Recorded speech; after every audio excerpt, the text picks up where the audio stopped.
Oh no, the Canadians are coming. The homeless chums in the midst of a machine combine to make the ultimate team. Chris Betts and John Hastings providing delicious chat that you shall be tasting. We'll be cringing to watch Mojo and how Chris promotes the show, trying to avoid phone death and occasionally having fantastic guests. You're watching Chris and John have a chat. No, the Canadians are coming. The homeless chums in the midst of a machine combine to make the ultimate team. Chris Betts and John Hastings providing delicious chat that you shall be tasting. We'll be cringing to watch Mojo and how Chris promotes the show, trying to avoid phone death and occasionally having fantastic guests. You're watching Chris and John have a chat. Oh no, the Canadians are coming. The homeless chums in the midst of a machine combine to make the ultimate team. Chris Betts and John Hastings providing delicious chat that you shall be tasting. We'll be cringing to watch Mojo and how Chris promotes the show, trying to avoid phone death and occasionally having fantastic guests. You're watching Chris and John have a chat. Oh no, the Canadians are coming. Hello. Chums in Hi the there. It's me and our theme song. Theme song by David Hoare. Check out David Hoare. He released a new ambient album this Friday. Check it out. Last Hey, Friday, John. Chris. Hi, Chris. Yes. Close enough. It's past tense. What's going on, John? Happy Mother's Day. Happy Mother's Day. Did you head to the graveyard? I'm so Oh, sorry. baby. I just did this. I just okay, Pasa. Alex Watson, thank you for subscribing. Also, stupid CD baby, who I use to distribute my albums, has once again copyright struck my own material on my behalf. Baldy! Oh, Baldy, thank you so much for resubscribing. You are the foundation, one of the foundations of Team Bets. I'm going to say this, Chris. I think you've had more than a few beers. I had a few beers. I'm having a coffee right now just to kind of, Oh, just, there's nothing better than post-day drinking. Well, it's evening now. I'm going to pretend like I wasn't doing that. And that is a real fun time. What I like doing then is really doubling down. I thought about it. Oh, no. Oh, no. He's crawling out of you. He's crawling out of you. I just tossed his salad. Lucky you. Evening, everybody. Miller Queen, Alex, Baldy, K. Pasa. Supposedly, Danny DeVito went through like a real dark time in the 90s, and his wife just kept finding him just yelling at himself naked in the mirror. Wow. Rhea Perlman? I feel like she yeah. knew how to deal with that. Get your shit together, Danny. Yeah, I'm sick she of this. just And slapped walked the out. shit out of him and just went, Carla doesn't like this. Yeah, his career sort of dipped. It peaked and then dipped for a while, and now he's the most beloved man in America. I disagree. I think he has gone strength to. When does it dipped? I would say sort of like I just got curbed for that thought. There's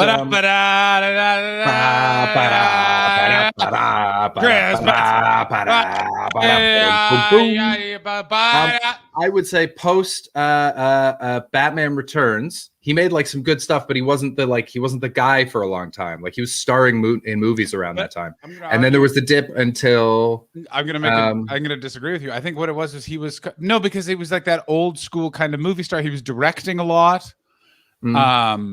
It's also he was in things that you forget. Like you forget he's in Get Shorty and is one of the better parts of Get Shorty. But that's what I mean is he became like a bit player as opposed to the guy for a while, and that's a dip. That's to go from leading man to assisting. That's a dip. I weirdly always just viewed that as a choice. I was just like, wow, Danny did that on purpose. Maybe, but if he's screaming at himself in the mirror, I'm going to say it wasn't.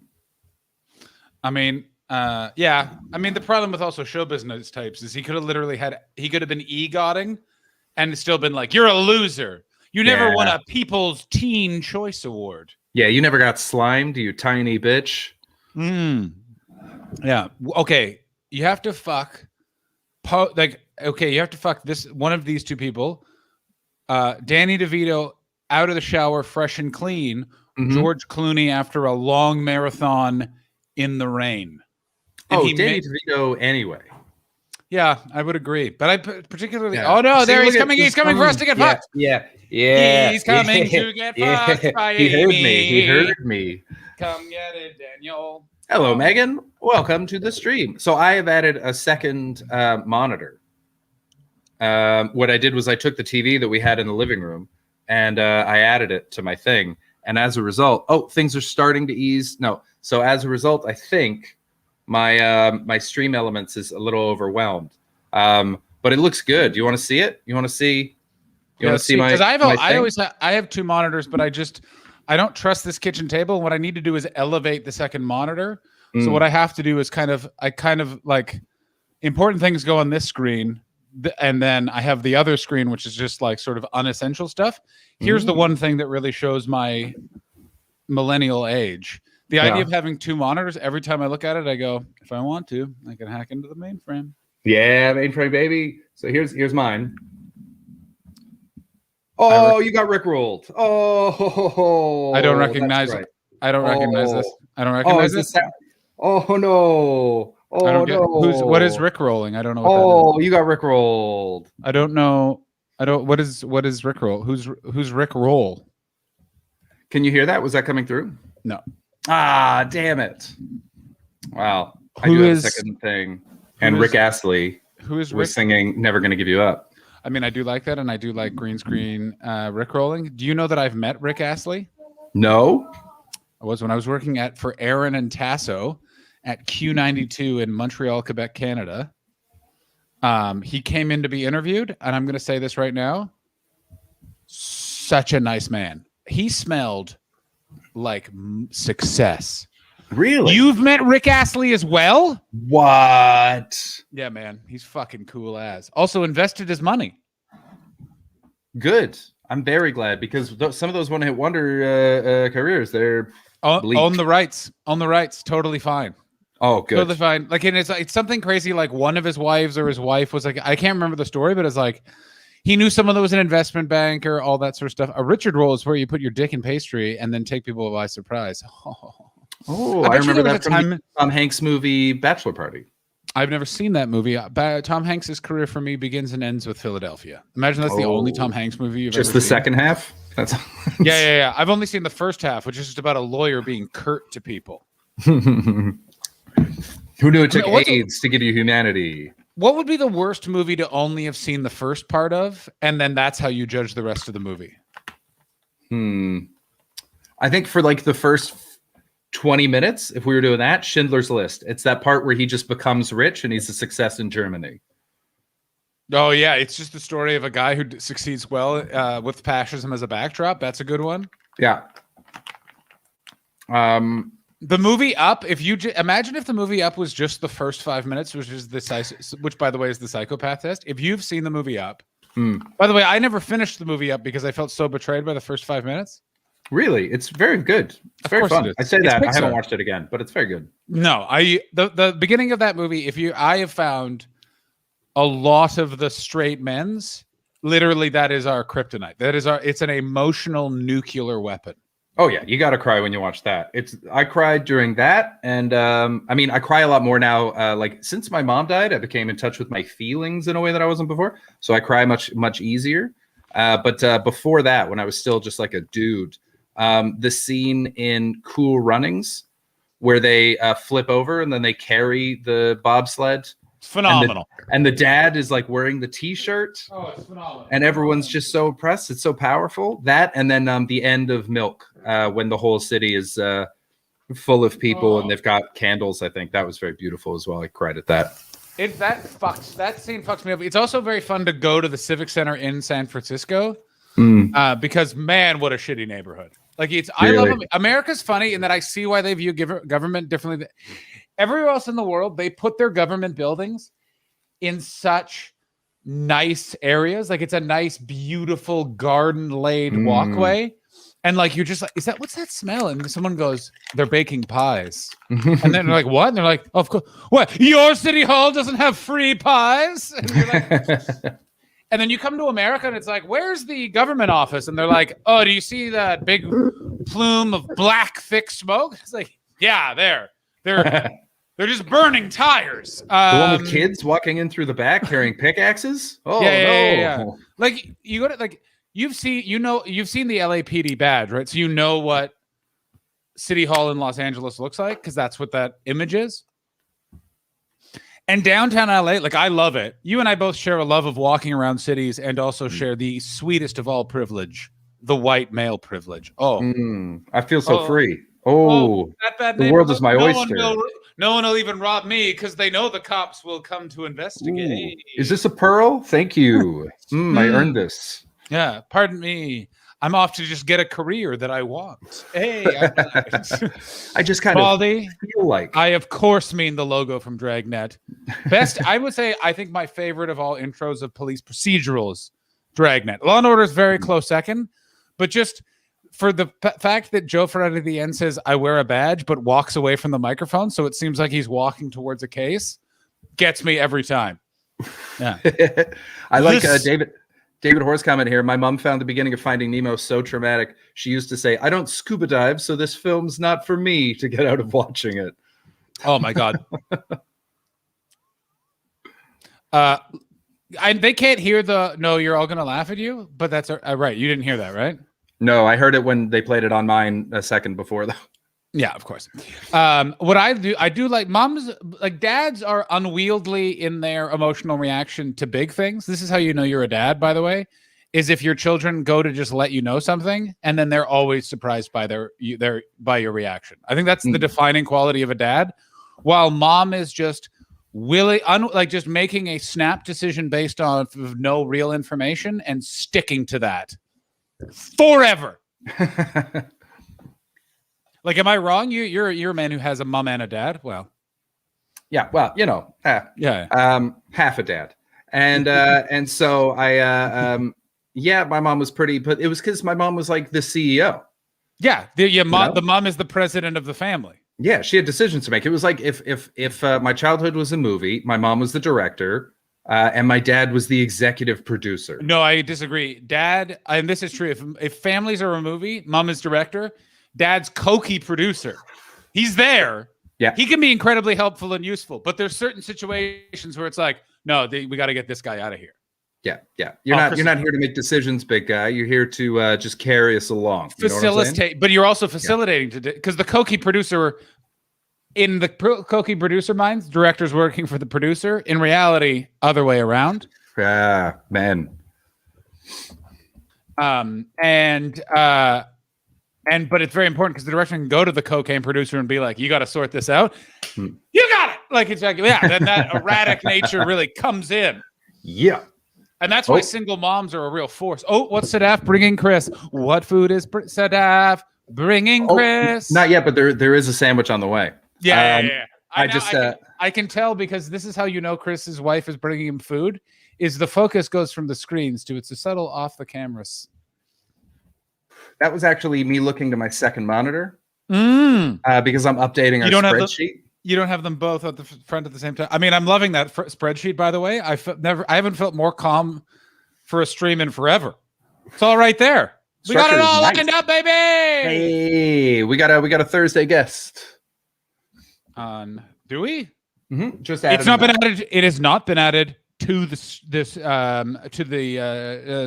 sheet. It is. I just added it. I don't see it. I'm looking at it right now. Refresh. Ooh, I like that guess. We got to talk about Wednesday, and so Wednesday I'm going to San Diego to tell classic stand-up comedy jokes. How 2019 of me, Chris? Oh, stand-up comedy. About the bus, and now you own a bus.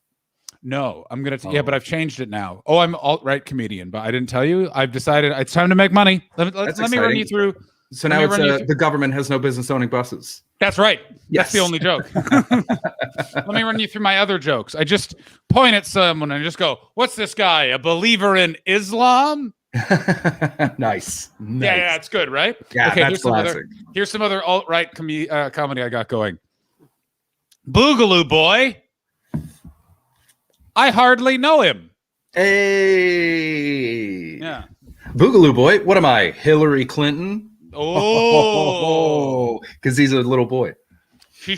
She should be in jail. Hello, Richard.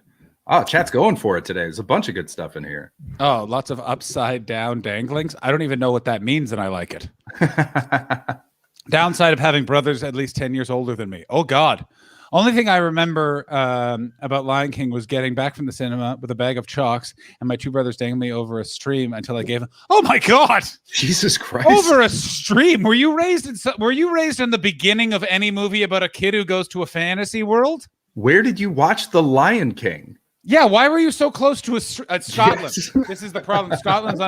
This is why Scotland's exactly like Canada. It's the only two nations where you can be in the middle of an urban center, and if someone said we got to get to the old crick, you'd have to say which one, and we need 10 minutes.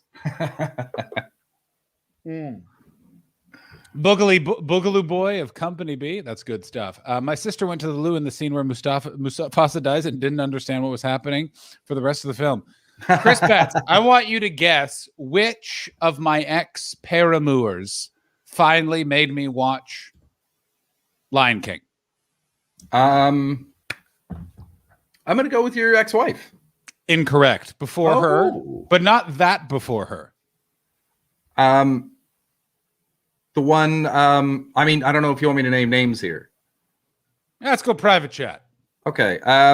Let's say fucking name names. I don't give a shit. What are we going to do? Lydia. Yeah, 100%. There you go. 2015, I finally saw The Lion King. Yeah. I remember Lydia. Good egg. Great egg. Nice time. We WhatsApped until she moved to Canada and changed her number. And then I stopped doing that because I didn't have her number. That's fair. It's all. Listen, there's many things I am friends with all of the ex-girlfriends I want to be friends with. Isn't that fun? Here. Yeah, I'm the same. And even the ones that I'm like, I'm not friends with, I'm on good enough terms that if we see each other, it's cool. We're good. There's going to be a fight, you know? Oh, yeah. I mean, I know some people that I'm like, here's my favorite is the amount of my friends that just pick the worst people for each other. And a few of them are also attracted. They pick bad people, and also they pick people that are good people, but they go terribly together. That's my favorite. That's really bringing out the worst in a good person. Oh, hilarious. Wonderful stuff. Hilarious. At the absolute worst. I should do. Here's another right-wing joke I'm doing now. Women. That's it. That's funny. That's a good joke. It's good, that's right? very good. Yeah, it works on a lot of levels. That's what I like about it. Yeah. So that's why John isn't my friend anymore. Oh, sometimes Twitches, you're creating a sexually hostile work environment for me. That's my job. Sometimes Twitches. Yeah, that's me and Chris's job for each other. Come on, now. You guys don't have access to the other Twitch stream, which is a camera both pointed directly at each other's crotches, beamed to our second monitor. Put our dicks on it. Yeah. Sam Schaefer, not believable as a joke. Here's a fun thing that I found out about. Take that back. You fucking masks. take that back right fucking now. You fucking take that back. That'd be great. I'd watch that show for sure. Just walks in. John Hastings just bursts through a door. Hi. John Hastings. This is what happens when I add salt to my food. So Wednesday, because going to San Diego. Yeah. So we have two things in front of us. Either I do half an hour of the stream, early stream, or I just miss the stream, you do it yourself, or we just skip Wednesday. I vote for early stream. I think I can do an early stream. I'll have the afternoon. I don't think I have anything on during the day. Yeah, I think I can do that. John, doing comedy that you can't even do, though you can, brave. You ruined the shirt, Baldy. Or San Diego stream. Well, I did think that, but we've tried this before. And it's also that thing of like, I'm going to be with Chris Martin. I think we can maybe log on, but it's just the Wi-Fi won't be strong enough, and I just don't want to ruin it. And I also felt a big sense of guilt telling you. I was like, do I make up a reason? I was like, well, no, I'm going to be advertising I'm doing the show, because I was like, Chris won't be able to do stand-up comedy, and I can slowly do stand-up comedy outside. Yeah, that's all right, though. That's okay. Life is like that, you know? Yeah. I'm happy for you to do stand-up comedy, and it's not your fault that I can't. It's these fucks who, again, voted for these fucks. So Who knows? The mountains? It's the mountains, fellas? No, not these. These fucks are all right. These are my fucks. But these British fucking. I gotta tell you, and I mean this from the bottom of my heart. If all people who are from England could be murdered and I could be there, I am fine with it. How do you picture it? Like just a righteous wave? Very wet and annoying. I feel like they would queue. There would be a queue. Mm. If someone genocided English people, they'd line up. Well, we should do this organized. They'd be very passive aggressive about it too. Really, yeah. Stripes, just like in World War II, very original. Stiff upper lip, guys. Stiff upper lip. Us fucks. Wet death equals bone death. Oh, this. You know what? The chat isn't a big. I like. Also, how did you feel about the Thursday stream? I liked it, but it was a bit chaotic, and I didn't like how many people went after Elliot. Where I'm like, yeah, he's goofy, but if we are doing this by averages, he's right. Also, he's younger, and we're going to need him to be nice to us so he can keep us in show business. Yeah, he was. I felt like especially Tom was being too mean to him. Yeah, I felt like we were all kind of fucking with him, but that's okay. That's part of what his deal is on the stream, and that's all right. We love him and we back him up when we need to. But yeah, I felt like Tuck got a little too passionate about it, which is just not fun. Well, and this goes to the bigger problem because I was then thinking about this in do you have more info on Tom's exit? Yeah, he died. Yeah, he's dead now. R.I.P. Tuck. Yeah, it's his wishes that we don't care. It's a very weird wish. But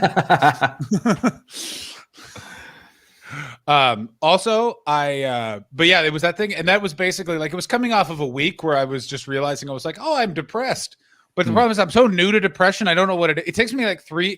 It's like if you've never gotten the flu before. Yeah. And then you're like, what the hell is this? Like that's what it's only the second time. Or like when Q in Star Trek was made human and he didn't know what hunger was. I think that's the best episode of that show. Honestly, all Q episodes are better than all non-Q episodes of Star Trek. Absolutely, 100%. Q is the best part of that show without a doubt. He brings out the best in all the characters. He brings out the best in the writers. Q is just phenomenal. Wait a minute, that doesn't go away? That's a fucking nightmare, guys. I'm gonna say it right now. Depression, not that great. It's not great. It's not. I mean, I'm going to second that. I was out with a friend today who is currently depressed and is new to it. Private and chat? I was walking him through it. Yeah, can do if you like. Wait a minute, you're friends with Michael Gove? Oh, you were walking with Leo Curse. I'm going to tell you, by the way, I feel like Leo Curse got what he wanted because when his amount of votes were elected, do you know how many text messages I got about that? Like I got tweeted at it by a few people and then a variety of people in WhatsApp groups texted. People are talking. I don't think people are necessarily watching the stream, but they are aware that we said, what the fuck are you doing, Leo? It was so funny, man. 114. 114, baby. I weirdly was like, hey, he broke 100. I also then, if you don't think that I then spent a good 20 minutes trying to figure out if there is some sort of by-election we can enter. Called the Not Leo Curse Party. But I was like, how do we do this? This is very funny. And I then was like, I could do this, but you know who's always fucking... The chat usually figures out. So here's the thing. You have to find... It has to be legal and we have to actually do it. Can someone figure out how we run in any type of election anywhere? I mean, don't you have to run in a place where you live, which is difficult because we're in separate cities. This is why I'm going, there's got to be something. Like there's got to be like, we can become we can buy that how much money you got. Oh, we could crowdfund. We can crowdfund. Also, I hear that the Koch brothers are very nice people. Yeah. Excuse me. Oh, by the way, sidebar completely. By the way, everyone, podcast recommendation, Behind the Bastards. Lovely. Really good. A friend of mine ran for London this year, and it cost him $10K. Oh, I don't want to spend that. But he probably wanted to win. We're not in it. Yeah, to we're not win. looking. We're not looking to win. We're looking to go. That is candidate Hastings. Yeah. Oh shit! Hey, sweetheart. I knew it. What kind of sandwich? Hi, staff. Everyone says hi.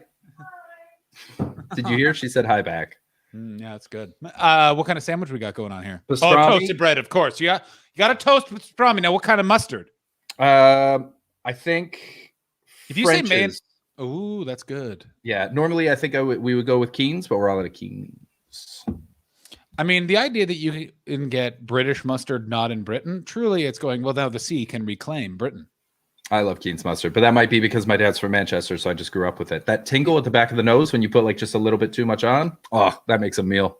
It's the one good thing you learn in England is one of and even Vegemites like this, but it's because it's based off of Marmite, it's like the only thing where it's going, you know how they say less is more? Well, usually that's not true. When it comes to English mustard or Marmite or Vegemite, less is more. Do not put more. Soupçon, it's like bitters in a cocktail.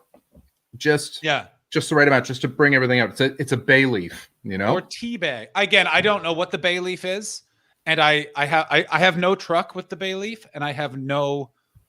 We have not had Bovril because you know what? We aren't, Smiley Dave, cunts. Now, isn't that just stew without the meat and potatoes in it? Yeah, I don't know. Yeah, I think it's broth.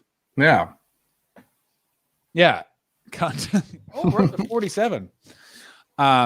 Also, the rest of the review has merch, and our cut amounts to $4.20 every time, and it makes me happy every fucking time. Also, they got a shower curtain just in time for me to need a new shower curtain. It's the question is this: do I have a shower curtain of my own podcast on in my house?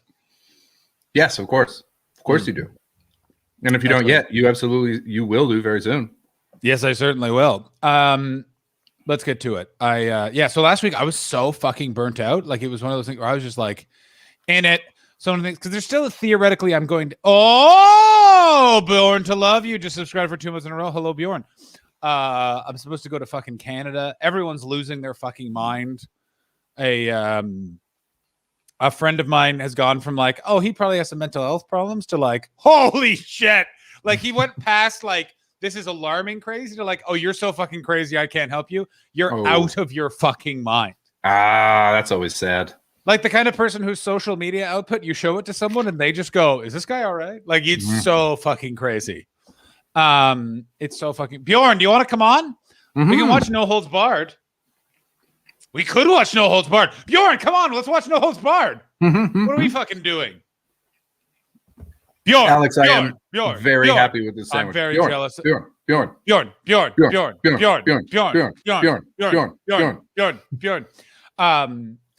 I did an Amazon order, and because you've been having a lot of sandwiches, I got wraps. I do have work in the morning. Yeah, but I didn't wait. But yes. Yeah! Stream starts now! Stream starts now! Stream starts now! Yeah. I mean, this is perfect timing. We are going to watch We're watching No Holds Barred, right? I should get that up. Cool. Yeah, for sure. Chris, entertain the stream. I'm doing admin. All right. Hi, everybody. Now, the key to a good pastrami sandwich is to have it made by your wife. Okay. Yep. It's very important that you don't make it yourself. It's like it's like having a restaurant that loves you. Chris, a couple of quick things, and you know what is also so good when someone else makes it? I've sent you the link. Alex has sent you a link. You've got links. Links are all, you got an email in your link. Like a teenage boy in Southampton, you got links. Where the fuck is it? No Holds Barred. Full movie. No! They're all gonna laugh at you. I love that one. Oh my god, they've taken it off of they took it off of YouTube. Ooh. Yeah. They're all gonna laugh at you. Watch now. Where else is it? Bada,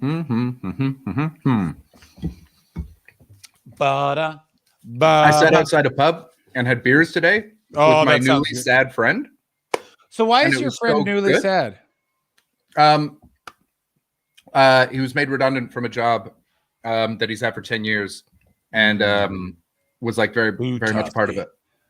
0.0. Go ahead. And the way he was like, oh, it was really shitty. Oh, you got another one. Oh, thank you very much. Make an explosion for the subscription. You, my friend, are a hummus chum. All right. Got fired from a job. That's really unfortunate. What did he do to deserve that? Well, he didn't. That's the thing. And like, I have other friends that work at the company, and they're also like, they did him wrong. It was fucked up that they did that. It wasn't right. And so he was kind of dealing with that. But I managed to make him laugh and have a very nice day. Are you saying that they did him dirty? Okay. They did him dirty dog.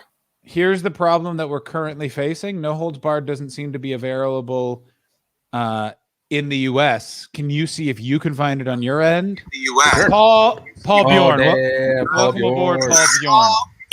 What's up, buddy? What's up, buddy? Oh, I can hear myself. Very Yeah, nice. I can hear myself too. I'm gonna do this. There we go. Excuse me. Can you see if you can find it on your end so we can watch No Holds Barred? Checking right now. Hi, hello. Very pumped to watch Hulk Hogan huck a dog into a lake or whatever. Welcome back, Paul. Oh, let's see if this is the actual movie. No. What I like is we can hear him moving around his room, but he can't hear us. That is interesting. It is interesting. Also, I think he woke up from a full sleep. It's the face of a man who just woke up from a full sleep. So there is No Holds Barred is on here, but it's not like it's not the whole screen. It's sort of like 2/3 of the screen. I have that one as well. Yeah, that's all I can find. Hey, buddy. Hey, buddy. How are you?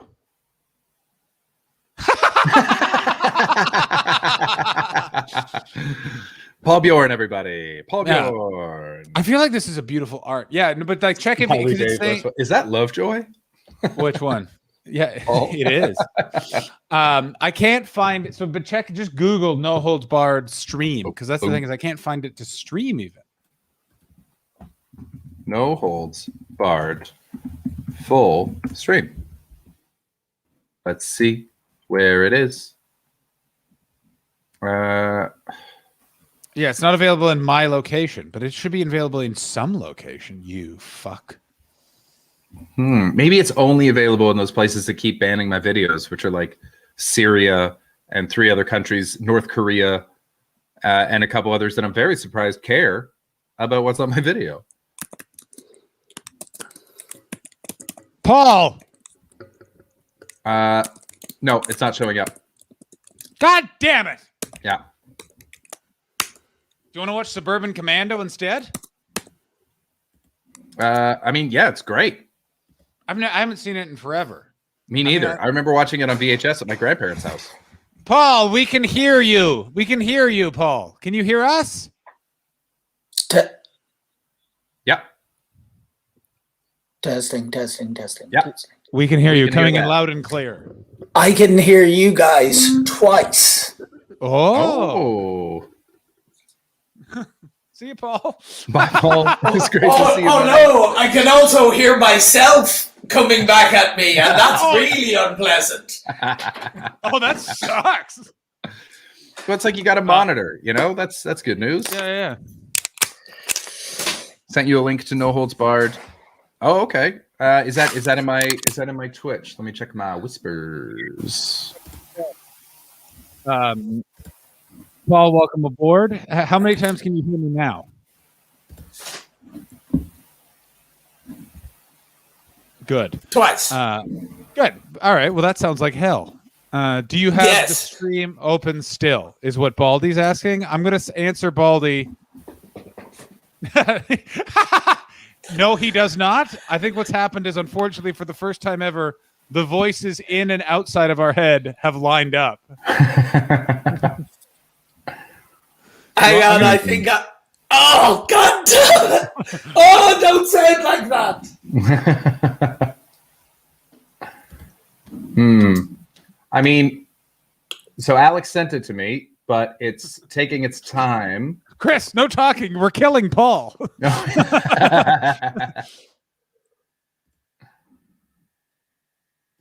Okay, so I've got it paused. Oh, okay, speak.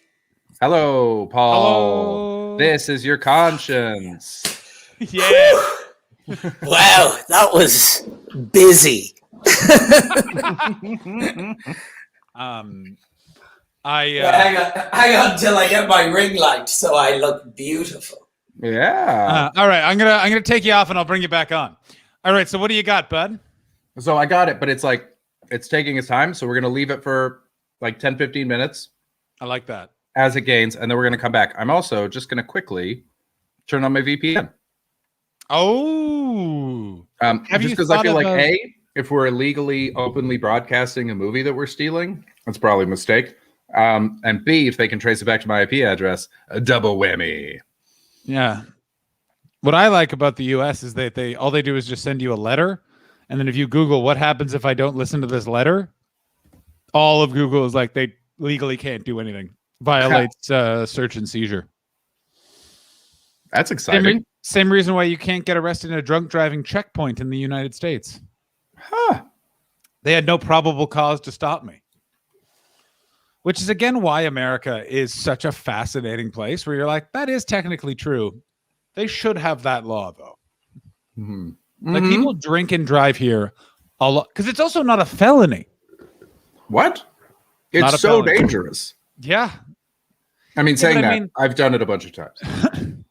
Only done it once. I did it one time. I made it home, and I remember the next day being like, "Oh, I shouldn't have driven." And I was like, "Well, never do it again." You got lucky one time, never again. I want you to all know, by the way, wearing a seatbelt is not wearing a seatbelt totally legal in one state in the United States.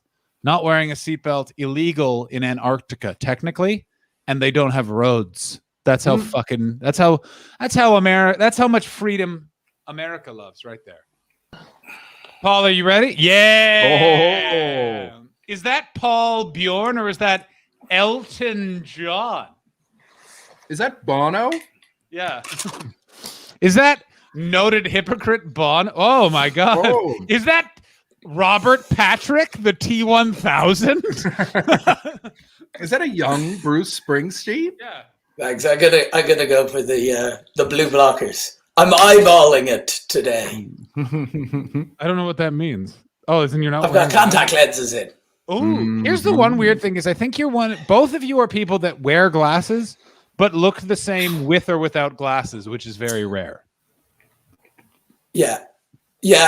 One time, Andrew Maxwell's kid drew a picture of me, and it didn't have glasses on, and it looked exactly like me, and we all went, "Oh, that's such a great!" Like, I mean, when he was 4, it was like a scroll, put it on the fridge kind of picture, and it wasn't. It wasn't until like 4 of us were just like, "It really, like, he really has captured me." But I wear glasses, and they were not featured. Do you find I find it weird how expensive glasses are for them you know what I mean? Like it's like I understand that anything could be expensive, but I'm like, what at a certain point is making this $1,100? I think it's a captive market. You need glasses. You fucking need glasses, man. What are you gonna do? Go be blind? Nah, we got you. I recently Like bought airport the most water. expensive pair of glasses I've ever bought. And in fairness, with the test and everything, it still only ran to 300 quid. And that is by far the most expensive pair of glasses I've ever bought. I think switching over, of course, to my... these are my Gok Wands. These were pretty expensive. They're prescription as well, though. And, designed by Gok.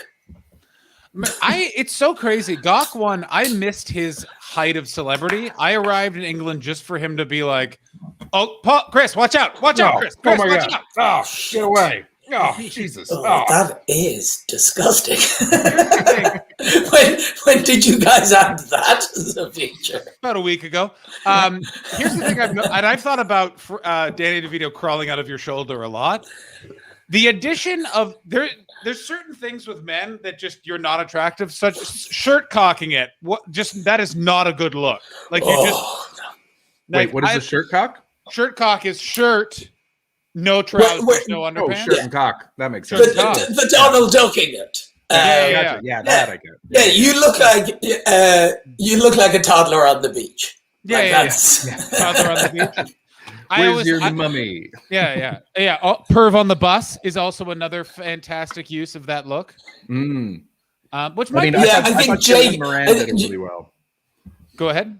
Dylan Moran talks about it. He said that's how French people dress. Just the shirt, no trousers, to accentuate the nakedity. I'm going to say it. Dylan Moran, that guy's going somewhere. Go ahead, Paul. I always like Jake Lambert's line on it is, you just look like a toddler that's escaped a nappy change.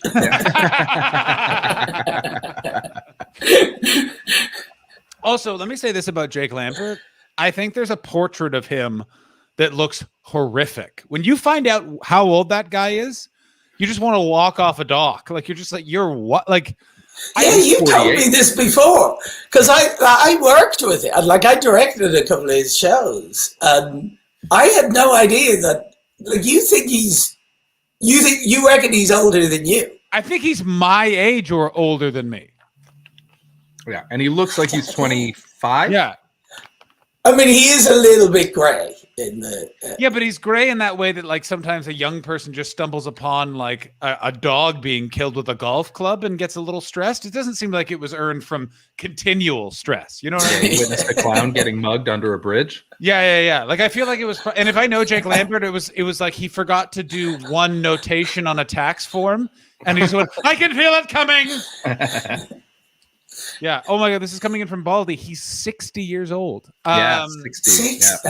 You know what? I can believe it. I can believe it. though that does make his relationship slightly creepier, because there's no way she's 60. That's hot. All right, let me look up his age. She's 18 if she's a day. Yeah. I mean, that's classic. That's classic 60-year-old comedian, though, right? So, fair enough, Jake. I'm going to say this right now. A very, very uninformative Twitter account. He does not have his age on his Twitter account, which I'm not saying.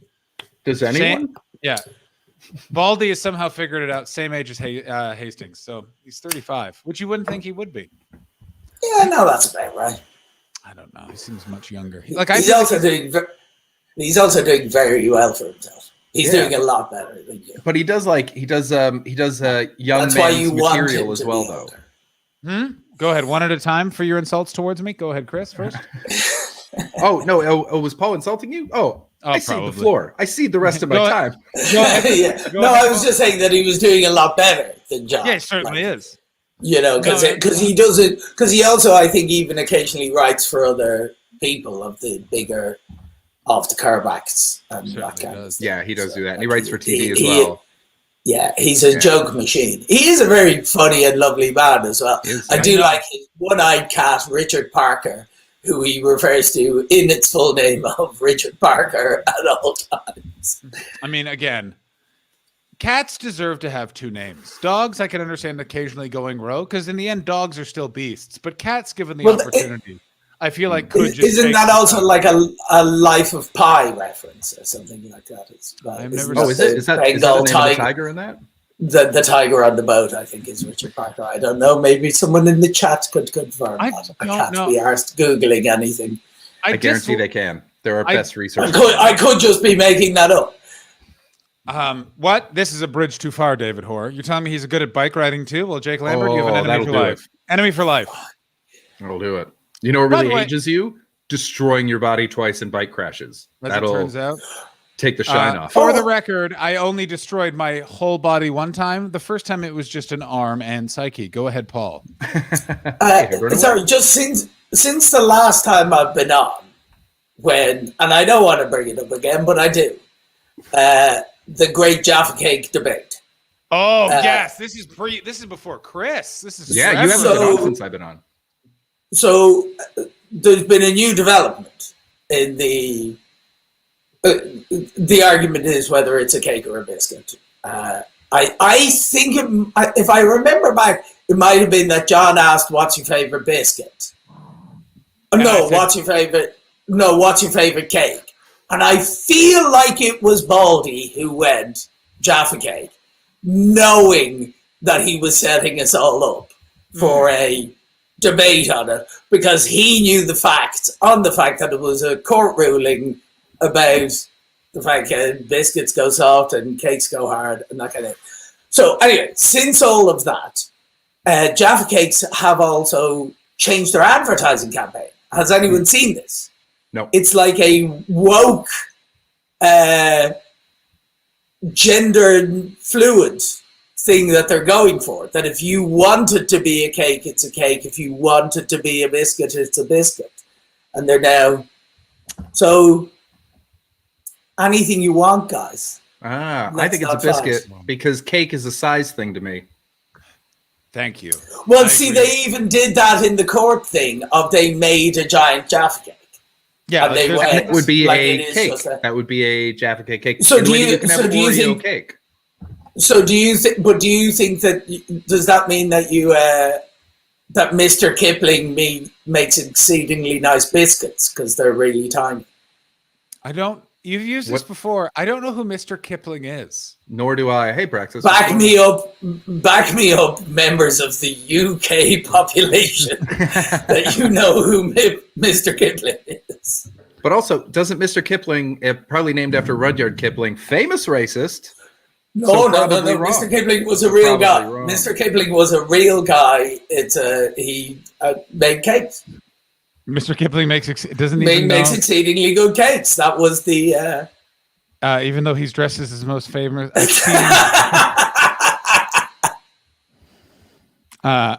Mr. Kipling makes pretty good cakes. To be fair, shit cakes. Makes pretty what? Shit cakes. Oh. I always think there's slightly too much icing on some of them. Who was that claiming to be the whole UK population? That's Cammy Sinclair. Yeah, that's Cammy. Cammy's great. You'll know him if you hang out at the Blunderbuss. Mr. Kipling markets UK. Oh, these fucking things, like the Jake, like Bakewell's little cakes. Yeah, but that's what I'm saying. Like his those are tarts. Selling point for decades, like I mean, probably 100 years now, has been Mr. Kipling makes exceedingly good cakes, but they're all tiny. Yeah, but he's also a liar. Those are tarts, but nobody likes tarts because it sounds French. Fun fact, by the way, Mr. Kipling forced to retire. Mr. Kipling was retired after dropping the N-word. Told you he was a racist. I'm going to tell you this right now. I don't know. That's...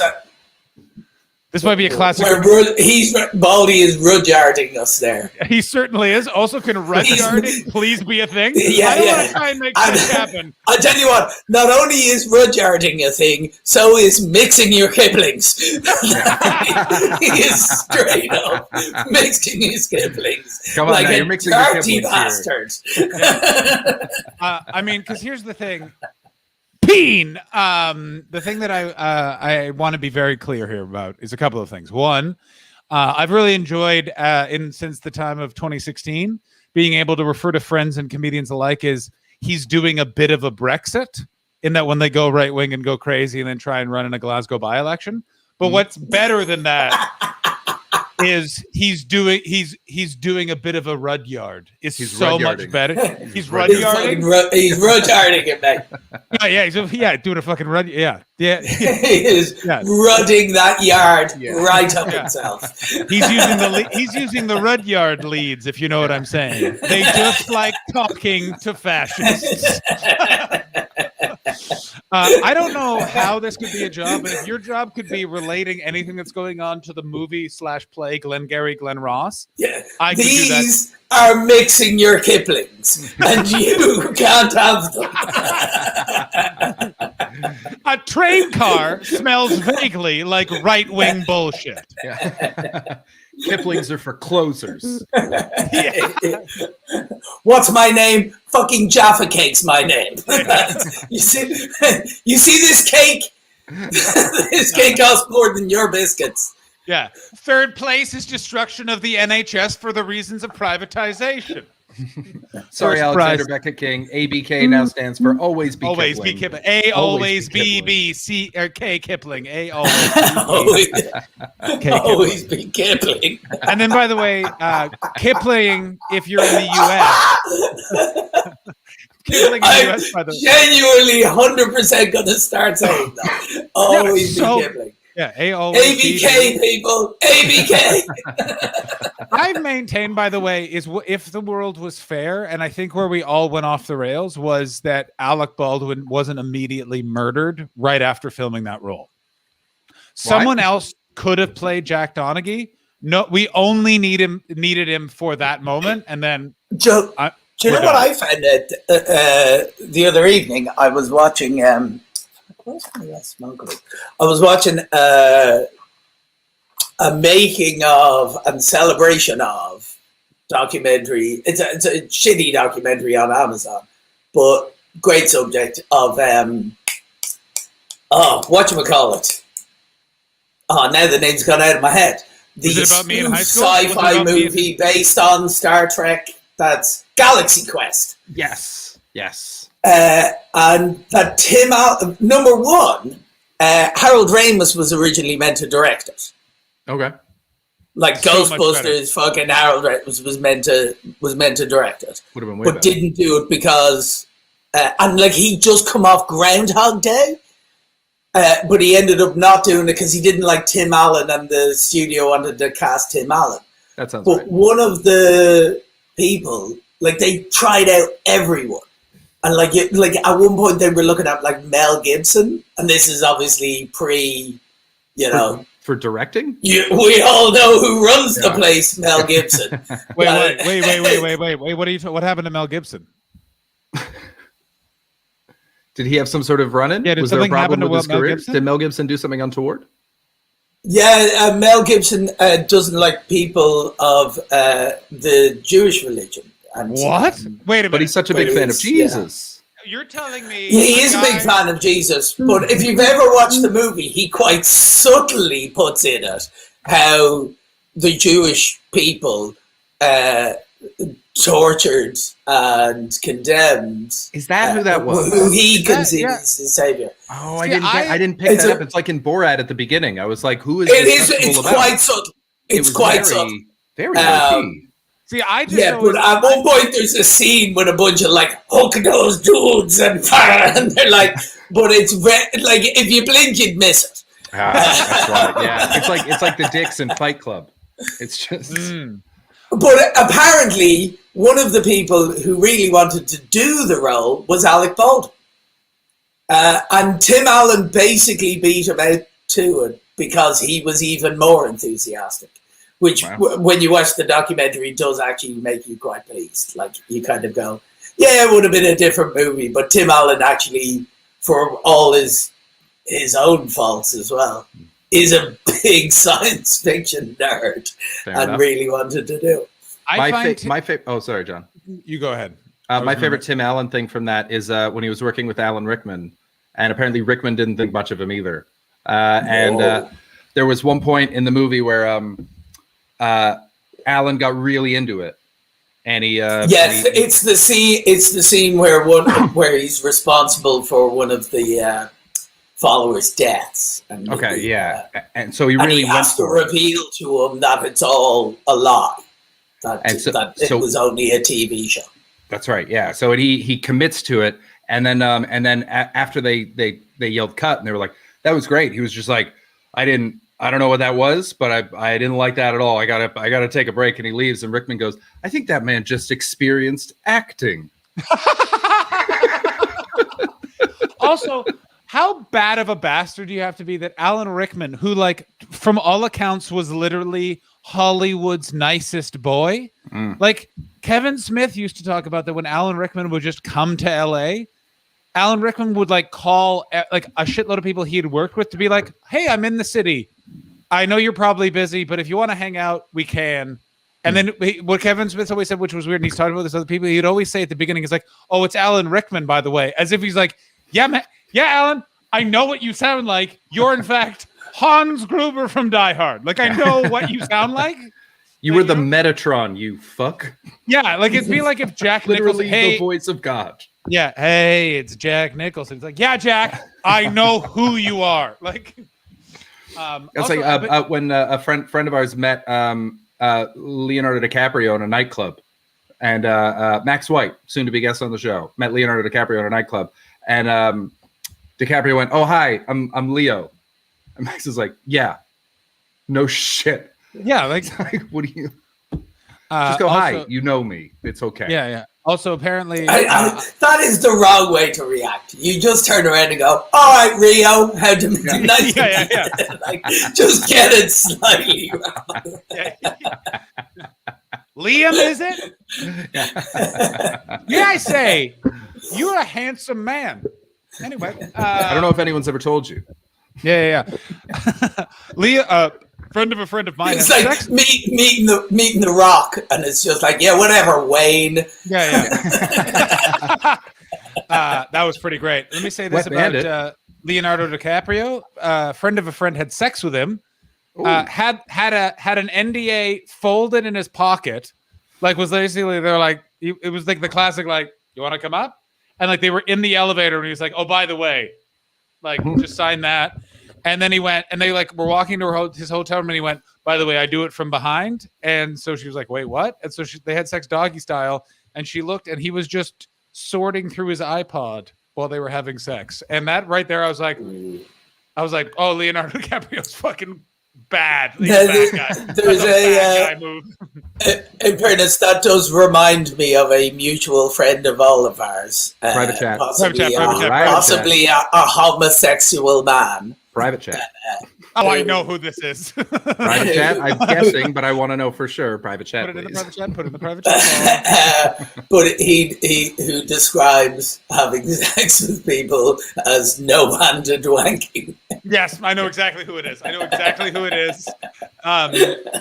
Similar person. We were once talking about naughty things, and he once said, "I got to get in contact with this guy because he has a great video of someone else fucking him." And I was like, "Were you involved in this?" He's like, "No, it's just a great video. How do you think I can get it?" And I'm like, "You're going to have to let it go, bro. There is no way to get that." I mean, he's one of my best friends, but also one of my best friends, just as far as what he opens my eyes to. It's one of those things where, like, I know I'm a weird guy, but it's a bit like having a canary. Like, yeah. To you, I'm weird. You don't even know. Like, I'm dealing with this fucking crew over here. You should probably get him on here at some point, but I'm not sure his agent would let him do it in case he said too much. I mean, yeah, but his agent. Do people here like fucking clipping and snipping and diggity dip? Because then there's no way. Yep. Yeah. Yes, but maybe if. By the way, if someone could clip, snip, and dippity dip, my by the way, Paul, for the way that we can get around that is if no one fucking tells him the first time, maybe we can fucking not worry about it, huh? But he'll be very honest. Yeah, there's one incident. Possibly about other comedians' relatives that he's had sex with. Awesome. I wasn't going to bring that up ever. Private chat, please. Private chat. Let's head on over to the private chat. I think that's for patrons only.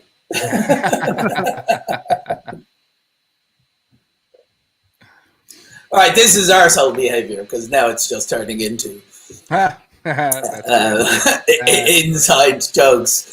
No, that's fine. I'm getting a clip up that I'm going to need your reaction to. We don't have no hold bar, do we? We do. We're just waiting for it to get. Let me see how it's doing here. I mean, in theory, I am meant to be up for work in the morning. I've got a new job, John. A new job. Congratulations. Well, Is it's this the the same job again. It's the It's same. the one that we Video talked about in the game park people or in the again backyard that the other day. Yeah. I have decided to go back and work for the video games people.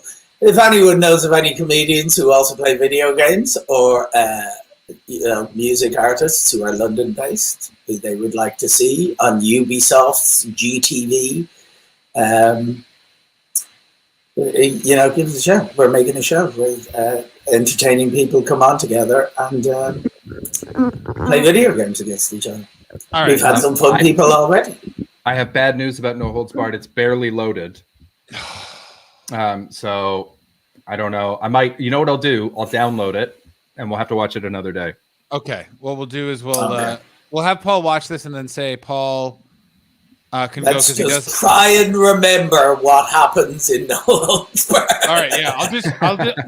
I could probably describe the movie. I have not seen that movie since I was a child, and I watched it the first time. Never seen it. I have, since we've been threatening to watch it, I've been tempted to watch it, and I've deliberately not, because I wanted to all be friends. I can't describe to you how a friend of mine pointed this out and went, if it might be the best movie ever because I have watched it so many times and yet it's not a good movie. Now, Paul, this is a reaction clip. I'm going to need you to, a couple of things you want to watch out for. You're going to be wanting to pay attention to. Just give me 2 seconds, will you? All right. I really need to. There it is. Who's it? What do you think he's looking for? That's a great question. I couldn't tell you. Lighter? It'll all make sense. It'll all make sense in a second. I'm really hoping. Although I do also need a lighter. Yeah, I think Paul's about to get allegedly. Oh man, jealous. Should I get allegedly? Yes, of course. Yeah, maybe I will. Get this window In open. about 25 minutes, I'm gonna switch back from coffee onto the good stuff. So best clip, Bjorn's reaction to a clip of a clip. This is the thing. I'm trying to turn it in. Also, by the way, I popped into Ed Knight's stream. And Ed Knight can go fuck himself. I don't want to hear a word about Ed Knight. Fuck that guy. Stop talking about it. Fuck him. All right, Paul. Let's get your thoughts on this clip right here. yeah, So I'm on the toilet. The toilet paper's here. I grab some of the toilet paper. I stand up. I turn around. Whoa! Whoa! This is why you can't touch the door in public toilets. Because of guys like this. This is why Corona happened. Do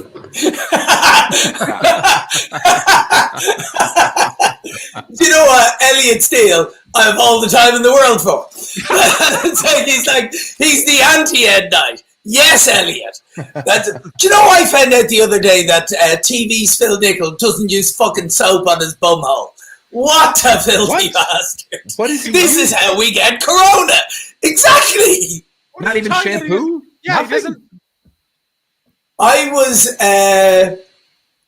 having a rant about let's call her an ex-girlfriend of mine. I think around these parts she's known as Poo Poo Head. Poo Poo Head. But one of the things that it was just me and Phil Nickel walking in the park, and so I was having a proper just. And you know what else I don't like? Like just a full on and a full Ed Byrne and another thing kind of rant. I was going how she doesn't use soap, and I was having this big rant about it. And Phil went, "I've got to stop you here and be honest. I don't use soap either. I don't use it." And I was like. Well, you mean you don't use shampoo? Because I don't use shampoo. There's only so filthy your hair gets. Maybe once in a while, and he was just like, "No, I don't use soap at all. It's bad for your skin." And I'm just like, "Yeah, but also dirt is bad for your body." Yeah. What are you talking? And I was just like, don't get me wrong. I'm not a fool to cosmetics companies. You don't need to lather up all the way. But then I went to him. I was like, so do you not wash your hands? And he was just like, well, I've been using hand sanitizer. And I was like, you're joking me. And he was like, no, like I'll wash my hands, like if I'm doing that. And I was like, but you think your hands are dirtier than the bit of you that you poo out of? And he was just like, well, I just rinse it through. You must have I don't know really why itchy ass. Yeah, but then he went, I don't know what your problem with it is. At which point I did turn around and go, well, there's a reason I gave up eating her ass. Like, I'm sorry to be so crass about it, but when you find it, you're just like, oh. I've been thinking about is that internationally famous comedian Phil Nickel looks like a real Edinburgh Award winner and twice nominated before that. Star of the West End, Everybody Loves Jamie. Phil Nickel. I guarantee that man doesn't use help. But where is this whole like it's bad for your skin? Well, who says who? Hippies. Well, it does dry out the oils in the skin and that kind of thing, and you can actually check. But you do still need live water to shift the oil as well away. That takes the dirt. With the cavemen used to particularly bathe in areas that it was live water. Like it's not. Soap is not a modern cosmetics fucking. No, shit. like. Does he use like a loofah or like a he just says I mean, he says he washes thoroughly, but just with water. A pumice stone? Yeah, but you can't like saying like I wash thoroughly with water. It's just like I air dry, but when it's windy, I stand in the wind. It's not the same as a towel. You know what I mean? Like it's like when you see someone with a hot drink doing this. It's like that's not just wait a second. Like what are you doing? That pisses me off. Also, I will say this for Phil Nickel. It's impressive he doesn't smell worse. Because let's be honest, like doesn't smell great. Well, this is the thing with people like them as well, having cohabited with one. They do still own a lot of cosmetic products. In that well, for women, Poo Poo Head would never shampoo her hair. Okay. But she owned every kind of hair oil and stuff like that there was. That's how deep makeup's got women. She's like, I'm not going to wash my body, but I'm not going to look. I'm not going to look gross. I mean, you both met her. She has very curly. Now I'm giving away who she is. Yeah. I mean, what's even worse is I've put her full name, email, and social security number in the chat. Oh, okay, fine. Well, she has very curly hair anyway. She has a very funny line. Mother's maiden name in, so fuck, she is. Yeah. But so her hair does go crazy balls if she shampoos it. Like she actually can't. But like my wife also has curly hair and watches it every now and then. Because it gets too much, and I understand that it's a lot of work. It takes like an hour to fucking do your hair. And there's a lot of lies in cosmetics, like even not even cosmetics, just in body health and that kind of thing. Like, apparently, using toothpaste will only get your teeth about 10% cleaner than literally just using water. And like even baking soda is 5% better. Like it's the action of rubbing your teeth with a brush that is getting it clean. And the foaming agent in toothpaste is completely unnecessary. People just expect it to foam up. So that's why they do that. It's sort of like actually that old fashioned like powder. Yeah. Just works. This sort feels like this. I mean, you're a smart guy, Paul, and so I'm taking this. I'm taking this as like, oh, maybe. But if I heard this from someone that I didn't respect as much, I'd be like, what fucking blog did you read this on? No. These are ones that have been like proven time. But that doesn't mean that you don't. But it's that thing of that. Then people start going, oh, toothpaste is a sham. No. Fluoride will give you Yeah. AIDS or whatever. Like, no, none of that is true. And you should brush your teeth. And even if it's only 10 to 20% better, use toothpaste, you dick. Like it costs £1 a tube, and it'll last you months. I can't like as someone and it'll make you all minty and stuff. Like, it's still a good product. Use it. As someone who didn't go to the dentist for like 7 years and now has gone like a bunch of times to like get things fixed, a bunch of stuff has improved.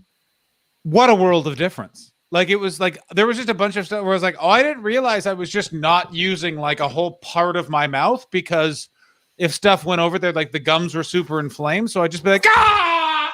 Oh shit. So I did like, and I had no idea. Absolutely no idea. I'm sorry.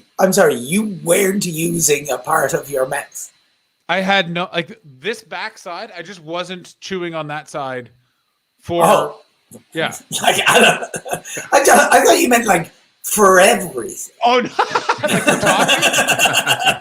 Like a Dick Tracy villain? Yeah. Oh. Quarter mouth. Yeah. By the way, have you guys watched Dick Tracy recently? Let me tell you what movie holds the fuck up.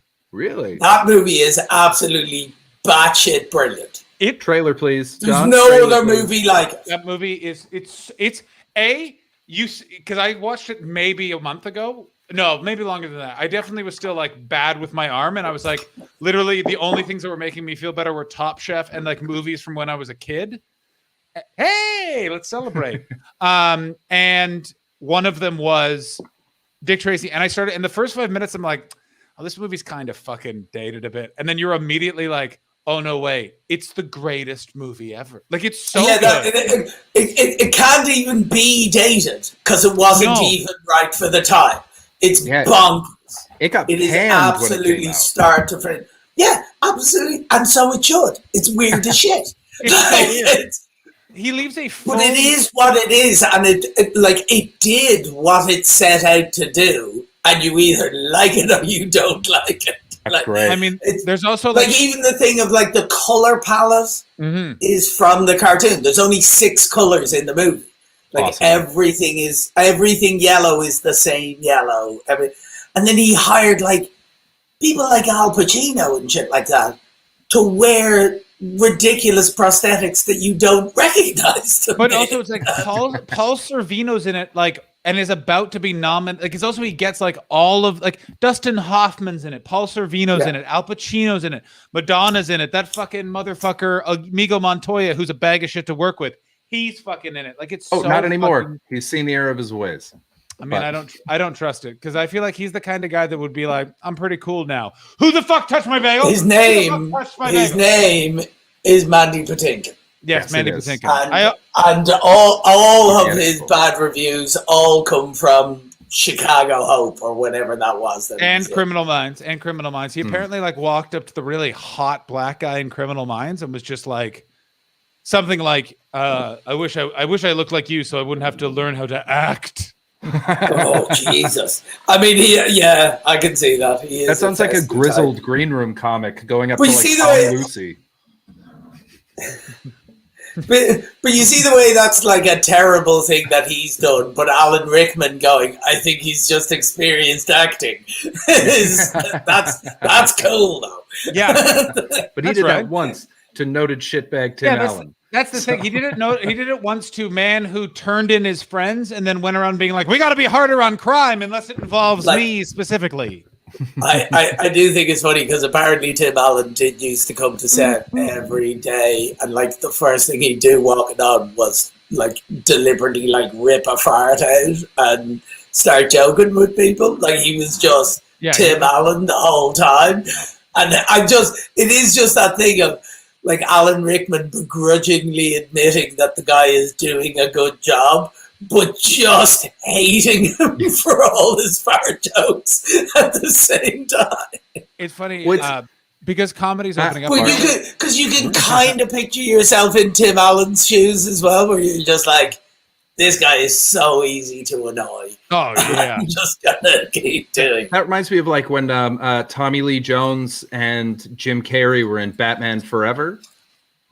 And apparently, Jim Carrey walked into a diner and he saw Tommy Lee Jones eating alone, and so he's like, "Oh, I'll go sit with Tommy." And he sits down, and Tommy Lee Jones just puts down his knife and fork, exasperated, and just goes, "I cannot condone your tomfoolery." I'm considering hates him and leaves. He just leaves, and that's a wrap. I mean, but imagine how annoying Jim Carrey would have been in those years. Yeah, imagine, but no, imagine you got famous in a year because you talked out of your butt and then hung out with Cameron Diaz, and then you and Jeff Daniels made an amazing movie. Did anyone see where I put my tobacco? Pocket? By the way, Paul, can you see if my other headphones are in your room? Because I cannot for the life of me figure out where I put them. I'll have a look, man. Thank you. I mean, I'm going to say this right now. If those end up being in Paul's room, I'm going to literally wet shit my pants. Oh, John, you got timed out. All right.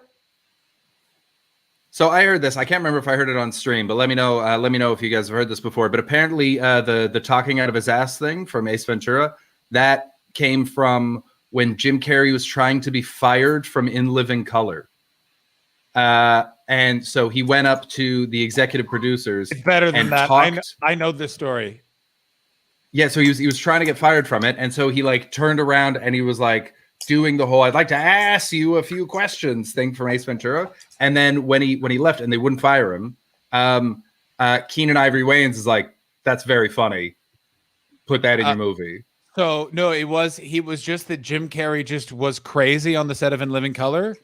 And would just do crazy ass shit. Like he did that.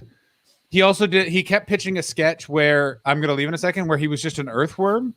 And he was just like, we clear the whole stage. I just lay on the ground and just pretend to be an earthworm. The sketch is 15 minutes long. And Keenan Ivory Wayans was trying to get fired. So Keenan Ivory Wayans would be like, go ahead, Jim.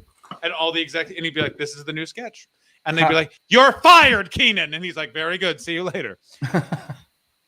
Where's he going? Oh, he got timed out. That's what happens. Sometimes they pay 2,000 channel points and someone has to leave the screen. They do it to me too. I'll probably be timed out soon, and then you'll be alone. He's been put in a penalty box. Yeah, basically. Yeah. I think it's for maybe. For I don't know how this stuff works. Honestly, I genuinely thought that was a Twitch administration thing. Oh, no, and John often takes himself off of the screen by clicking the wrong thing on his mouse because he's an old man. I heard... did you ever hear this story? I think it might have been... It's a story about how Jim Carrey is the nicest man in show business. Okay. It's one of those ones. It's just a nice story about Jim Carrey. But I think it was... someone like Carey Talmadge or one of those like old Canadian comics that I didn't really know. Okay. Maybe slightly the generation before you guys as well. Yeah. Where why are we talking about Carey Talmadge? No, I think it might have been like I'm not sure who the comic in question was. In that I heard this story secondhand, but. He was on a date at this show busy thing and was kind of being a bit braggy about the fact that he was a comedian and maybe overselling his fame ever so slightly. And Jim Carrey then walked into the room. And the date went, oh my God, I'm the biggest Jim Carrey fan in the whole world, I say. And this dude is like, yeah, well, I mean, I kind of know Jim from back in the day. And she was just like, oh my God, do you? Can you introduce me to him? And now he's kind of stuck because he's never met Jim Carrey before. So he goes a-winging it with this lady over to Jim Carrey and he was there with like 2 or 3 people. And so he's greeting people as he's on his way through and they just positioned themselves in place and Carrey goes, hey, Jim, Jim. And he turns around and he's like, Jim, do you remember we did Yuck Yucks together? It's scary. And Jim Carrey just stood back for a second and went, "You, I am not talking to. You told me the next time you were in town, you were going to come and stay with me and my wife. And you never called us. And I won't hear. All right, next time, though. Next time you've got to." And then he leaned in, shook the guy's hand and went, "I just got you laid, didn't I?" So Jim Carrey rules. So Jim Carrey got into a big fight with Yuck Yucks, which is a comedy club chain in Canada, and then got famous. Like he took a corporate gig. They canceled all of his work right when he was about to have his kid, fucked him really bad. Then he got famous. Yuck Yucks starts a comedy festival, the People's Comedy Festival of Toronto, and says, "Jim, will you come headline?" And he went, "I'd love to. I've always had this dream of staying at the Royal York Hotel. Can you get me the presidential suite of the Royal York Hotel?" And they went, "Yeah, sure." And Jim Carrey's fuck you to Yuck Yucks was he invited every comedian he knew to do their grocery store shopping with the tab at the Royal York Hotel. So I know more than what, like, I think comedian Kenny Robinson literally ordered, "Can you give me 3 steaks raw in the packaging and bring it up in a bag?" And they went, "Yep, whatever you." And like he literally was like, "Go nuts!" And like the bill was something like $45,000. Oh, it's so fucking good. I like that. Shall we watch the Dick Tracy? Hang on 1 sec. I need to go into the penalty box. 1 second. Hiberna away. Good shout.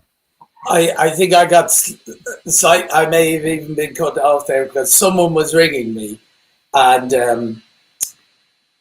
I'll tell you what. I'm just gonna. If I do this, am I now muted? Am I muted? No, but if I do that, now you're now you're I muted. muted. I muted you. You're muted.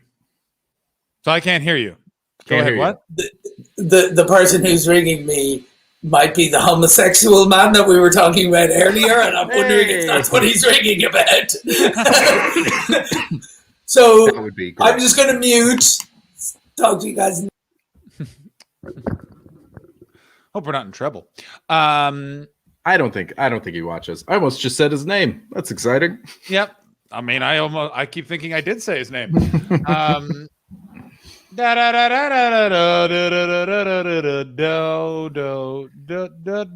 on 1 second. So let me just put that there. That's good. Great. How the fuck is it 3:24? How the fuck did that happen? Wait, I thought we were like, I gotta tell you, Sunday streams really fucking turned it around. Yeah, they picked up. They used to be kind of work. We're having a nice time now. We're having a nice time. We're getting better at this though, you know? I mean, we are. It's insane. We got a spreadsheet. It's a whole thing. We got a spreadsheet. We're trying to think about guests. It's a whole thing. We're trying to think about bits. It's a big thing. And grocery shopping. I'm wearing a shirt. Elon Musk. Kipling's shirt. Elon Musk hosting SNL. Do you give a fuck? Here's my answer. No. I tried to watch some of it today. Why? Explain to me why. Because I wanted to know what kind of bad he'd be. My favorite thing is in the in his monologue. We didn't watch the whole thing. We watched the first minute of it. He says, "I'm the first host with Asperger's," and it's like, nope. First diagnosed host. There is no way that Steve Martin isn't on some sort of personality spectrum. That guy's way, like, you know what I mean? Like, Steve Martin is that sort of thing where it's like Steve Martin could actually use probably the therapies and all that stuff that would go through that. Don't be too good this week. I'm going to be out of town. Sorry, Ada.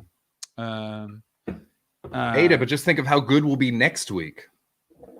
Yeah, he says first one to admit it. Yeah, that's fair. He must have bombed. Doge took a deuce. Yes, good. Fuck you, cryptocurrencies. Although I don't want Decarp's financial future to be affected in any way. That was a thing that I couldn't. When people were like, "Don't let him host," it was like, "No, let him host. If you hate this guy, let all of America see how unfunny and uncool he is." I mean, this is not my point. This is Dave Waite, who's been on the stream's point, which is, bro, you're a billionaire. Stop acting like you need to be a celebrity. You're the second richest man in the world. What it is it's like it's revealing how actually fucking famous and interesting. Like, how about this, Elon? If you were actually building rockets, hey, what's that? That's a Mr. machine. You wouldn't be hosting SNL. You'd be fucking in a factory just going like, gee, and like the sparks coming out. You know what I mean? Yeah, that was in the 90s. They made it seem like every factory just made sparks. Yeah, that was whose joke is that about 90s or 80s metal music videos? In a factory that seemingly only made sparks. Patton Oswalt from 222. That's right. Yeah. Man, Patton Oswalt, I got to tell you, I think he's the comedian that launched 1,000 other comedians. But it's one of those things where it's kind of like, I still love him, but it's not the same as it once was. He was like, that type of comedy was such a breath of fresh air, and is now just sort of just what stand-up comedy is now. It's very weird.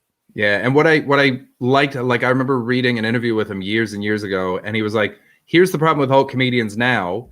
Is they're like, oh, I'm not going to do clubs. I'm not going to write jokes. I'm just going to write what I want. And he's like, here's, you say that I'm you love my stand-up, but I did just jokes for 8 years.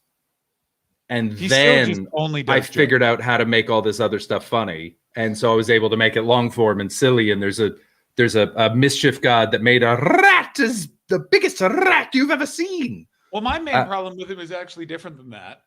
It's that he just stopped putting punchlines at the end of his jokes. Well, it's not a problem. That's something that I liked about him, is that he said that. He's like, I put the work in and I figured this out. But yeah, his last two specials have been... I thought his most recent one I enjoyed. Oh, really? I really didn't. I don't think I laughed once. I was just like, I love Patton Oswalt, so I'm happy this happened. But it just didn't get me at all. I will say this. Bert Kreischer and Tom Segura specials that came out during the pandemic.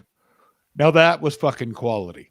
It was exactly what I needed in that moment, which is like dumb jokes I don't need to think about that are well done. That last bit about his dad going on the cruise had me howling. Which one? Tom Kreischer. Bert Kreischer. Tom Segura. It was Tom Segura. It's Tom Segura. Yeah, because Bert Kreischer's last bit is about how he gave his daughter a full bag of rice to go to lunch. Phenomenal. Oh, I haven't watched Kreischer's one actually. I gotta watch it. He's very brilliant. He's spiritless, but it's great. He's an old school good American club comedian. Like it's just fucking bangers. I really like him like as a guy as well. He seems nice and fun and cool. What he strikes me as a middle America guy who's lived in LA, which is like he definitely grew up dropping hard N with a hard R, because guess where he's from? Florida in the 80s, not the most progressive bunch, but then like hung out with Donnell Rawlings and Tracy Morgan in the Greenwich Village in New York and kind of sorted himself out. Yeah, and he's like, I can't remember what podcast. I think it was Good One. You ever listen to that? No. Where they get, I think it's by Vulture or something like that, or the Interrobang. And they go through jokes and stuff like that. Yeah, so they pick one bit that a comedian's done, and then they talk to the comic about, like, they play the bit and then they talk about that bit. So with Kreischer, they obviously did The Machine, and then he sort of tells about. It was nice because he talks about how the story came to be and how, like, originally he couldn't make it work on stage, and then he told it on Rogan, and Rogan was like, "That has to be a fucking bit." The Machine story. Gradually shaped it, and he shaped it, but it took like a year and a half for it to become what we eventually ended up seeing. But then went viral in his first special, and they're now making a movie of it starring him and Mark Hamill. Nice. Yeah. But it's like it's a nice one for that. But also he spends a lot of time talking about how much he loves the alt scene and how he wishes that they liked him. Not even just his stand-up. He just wants to hang out with them because he's like, they're very funny. Yeah. I just like funny people. Paul F. Tompkinson hates his guts. Really? Hates his guts. Paul F. Tompkins has gotten a little bit less silly, let's say. Maybe it's just his Twitter, but... Oh, here's the problem. This is the thing. This is why there's a lot of level of engagement. Last week was a big indication. I also just realized I'm in this weird moment in my life. I feel like I'm at a bit of a... it's not crossroads, but it's just like it's not love. It's just literally time, energy, and spiritual like power. Do you know what I mean? Where there was just like a couple of stuff was coming at me. I'm like, I just can't deal with this. And I was like, usually I can deal with this. And I was like, oh, you're just in a different place. But I realize that some people do that, and it's stuff that's not even in their own life that involves people that they love or care about or respect. It's literally like about Trump, and it's that thing of like, oh, I don't have that. Like I have it about like actual things, so I'm not used to. But I think that people, especially in America, are like so fucking invested in some ways that they kind of lose their goofiness and they lose their spark. You know what I mean? Like in the end, I'm just aware enough that yeah, there was almost fascism in America, but it's going away. Like it's going away. Like it's unfortunately the solution was a old white man. But you know, Joe Biden's doing some relatively progressive shit for America. They're talking about free college in America. Yeah. That's crazy. Yeah.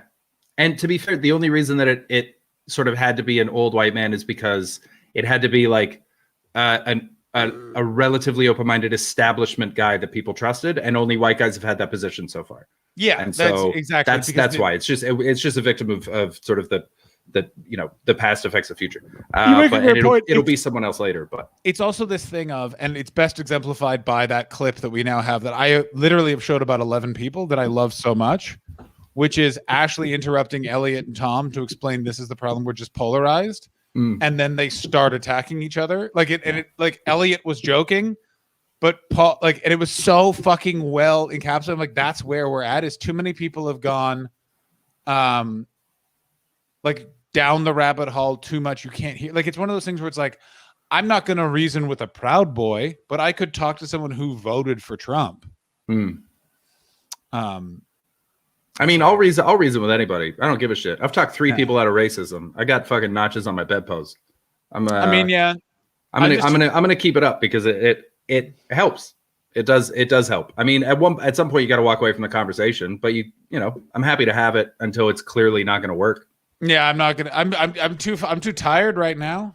I'm too tired right now, and I've argued with enough people about cryptocurrency. Here's my new favorite thing about cryptocurrency. I don't know anyone in my personal life that have been like, you got to get cryptocurrency. Here's what stops them dead in their tracks. How do they make it? And then they'll say they mine for it. And I go, well, how does that work? It's just, so do you know what makes it? Am I right on this? That cryptocurrency is just, but it's the main thing is that there's only X of any cryptocurrency. That's why it's valuable of some. Yeah. Yeah. And also like there's only a certain amount out there, and the amount that you can mine sort of lessens as more people do it. But it's basically, it's a fiat currency. It's a non-governmental fiat currency, which just means it has value because people believe it has value. Yeah. So it's one of those things. So if anything doth happen, if anything doth happen to the market and people stop having it, Dodge is unlimited. Then it's going to be a disaster. Yeah, because the difference is, and not enough people are talking about this, is like, yes, like the American dollar, the Canadian dollar, the euro, it's all fiat currency. It's not based on anything. It's not gold standard. It's just faith in the government is what gives it the value that it has. But they do have a government backing it up who can then do monetary policy and can affect it and can back it up and can do the work as long as it's not like fucking Venezuela. Whereas whereas Doge. Oh no, Frank! Oh, Frank's trying to get out of crypto. It's the worst part is the side part. The word is the side of his body. That's the worst part. I have value because I believe that I have value. Yeah, that's what the Doge dog is thinking. Yeah, but you have value because you're you. Other people are not valuable. Yeah, it's Tommy and Doge. Tommy's going to the moon, baby. Here's the thing. Like, if Leonardo DiCaprio died tomorrow, we're fine. We wouldn't have to pretend The Revenant was a good movie ever again. That movie was not good. That movie made me what was the cannibalism movie? That movie was like, it just reminded me of that movie, but the cannibalism movie was better.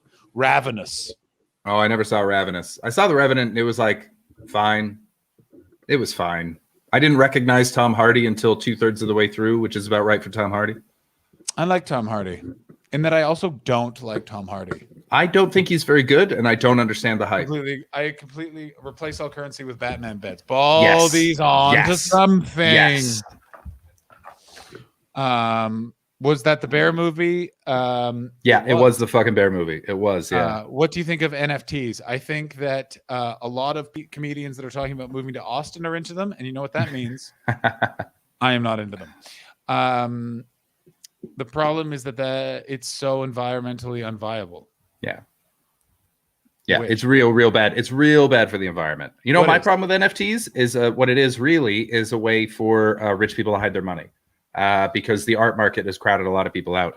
And so NFTs open it up a little bit and people can hide their ill-gotten gains because you can't put it in banks as much anymore thanks to the Panama Papers.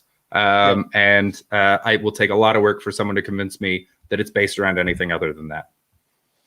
Yeah. Well, it's also the Panama Papers were fascinating in that they didn't have nearly the impact I think that they should have. Yeah. People just stopped reporting on it.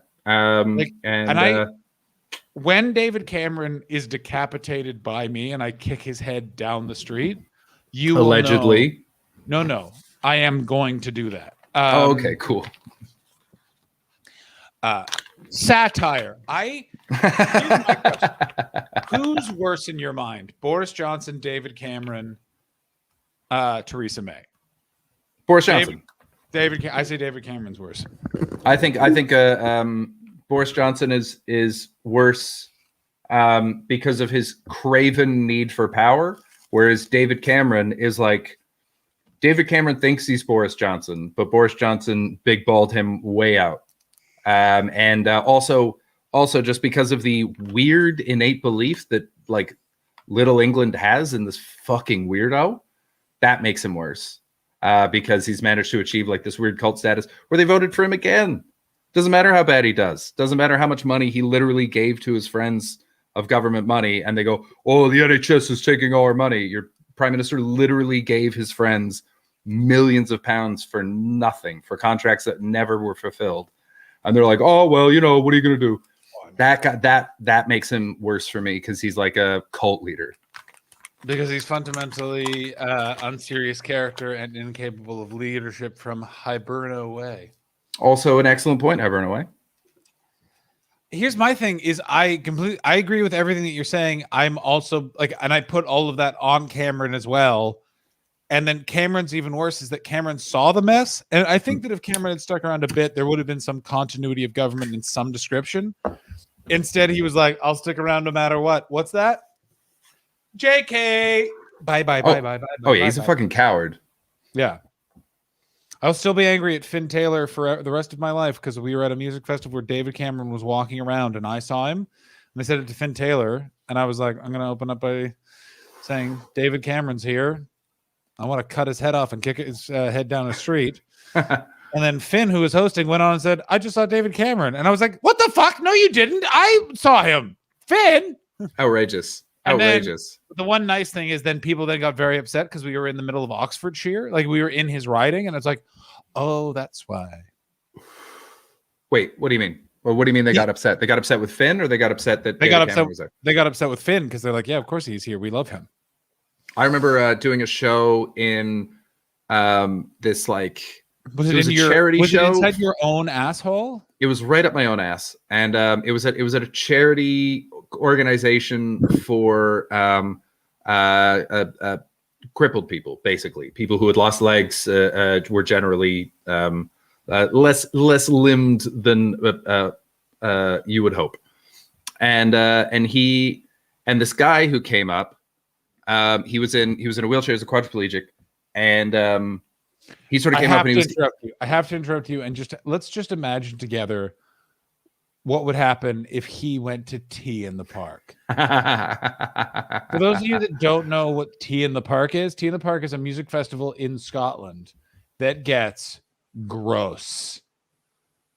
For example, I know that there's a lot of fights in Glasgow where Tea in the Park does not take place on Tea of the Park Sunday because it's people that just get fucked up and then come home and are so fucked up that they still go onto Sauchiehall Street and get even more fucked up and then have a fight. Sidebar, Sauchiehall Street is the only drinking district that lives up to its reputation. I've more than once just walked by it. Hey, what's up? I just want to see what the delay is like. Oh, yeah. Oh! What are you doing going up there? Oh, Wait hold a on. minute. Let me change the sound so that Paul can hear. You're gonna hear double on this, but that's your problem, not mine. I hate it. There we go. Paul, how was Shit, it's in this one. Fucking I'm going. so many. It's too much. It's too much. So many fucking Go settings in all downstairs. this. Just go down the 2 flights of stairs He's going downstairs on the now. brown carpet. But yeah, so I'm doing this. I'm doing is this that show. shoe rack still there? There we go. The shoe rack still at the bottom of the stairs by the radiator? Hell yeah, it is. Good. But yes, I'm doing this show, and the guy who runs it is he's sort of like he's talking us through the show, and then he goes, "Oh, by the way, don't make fun of Theresa May because she's a huge benefactor of this charity. So it just won't go well. Other people have done it; it never works. Just leave it be." And we were like, "All right, I guess that's good advice, I suppose." So we go, and when we do the show, it's for charity. We don't feel like fucking with anybody.